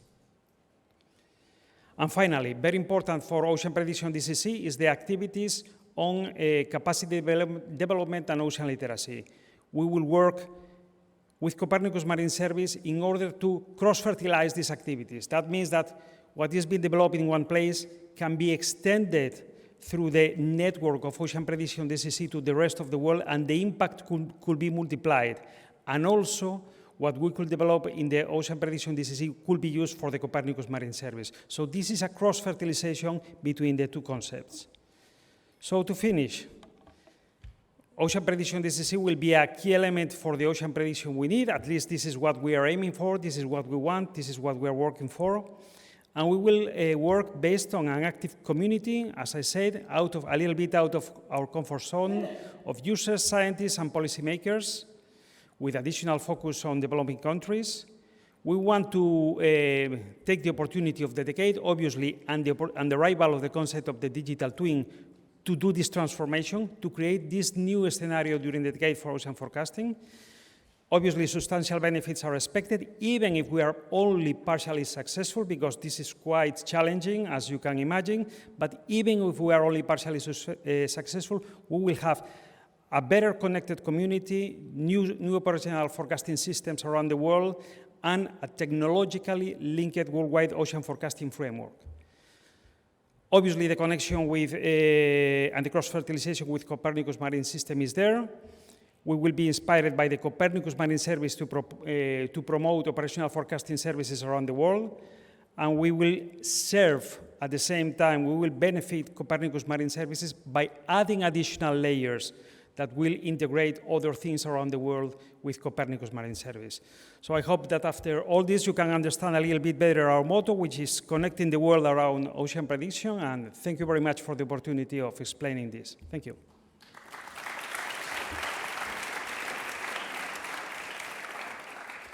Thank you, Enrique. So we have time for one or two questions if you want to ask to Enrique on this very modern initiative at an international level to bring together the modeling and forecasting community. Any questions? Good, I was clear. Yes, one. Oh. Thank you, Enrique. How many countries are requesting this kind of implementation of ocean forecasting system? I think that something which is very rewarding is the kind of appetite that the world is demonstrating towards this concept.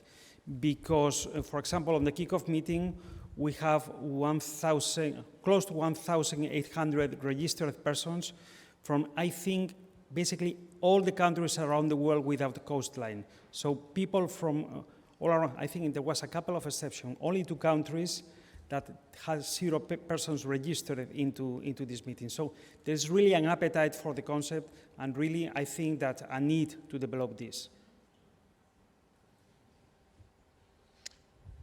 Okay. Thank you, Enrique. So this closes the first day of the General Assembly. So I will like first to thank all participants, panelists for a very nice overview of Copernicus Marine activities, on new plan and so on. I hope this session was informative for many of you here today at Brussels, but also the many user subscribers that were connected online.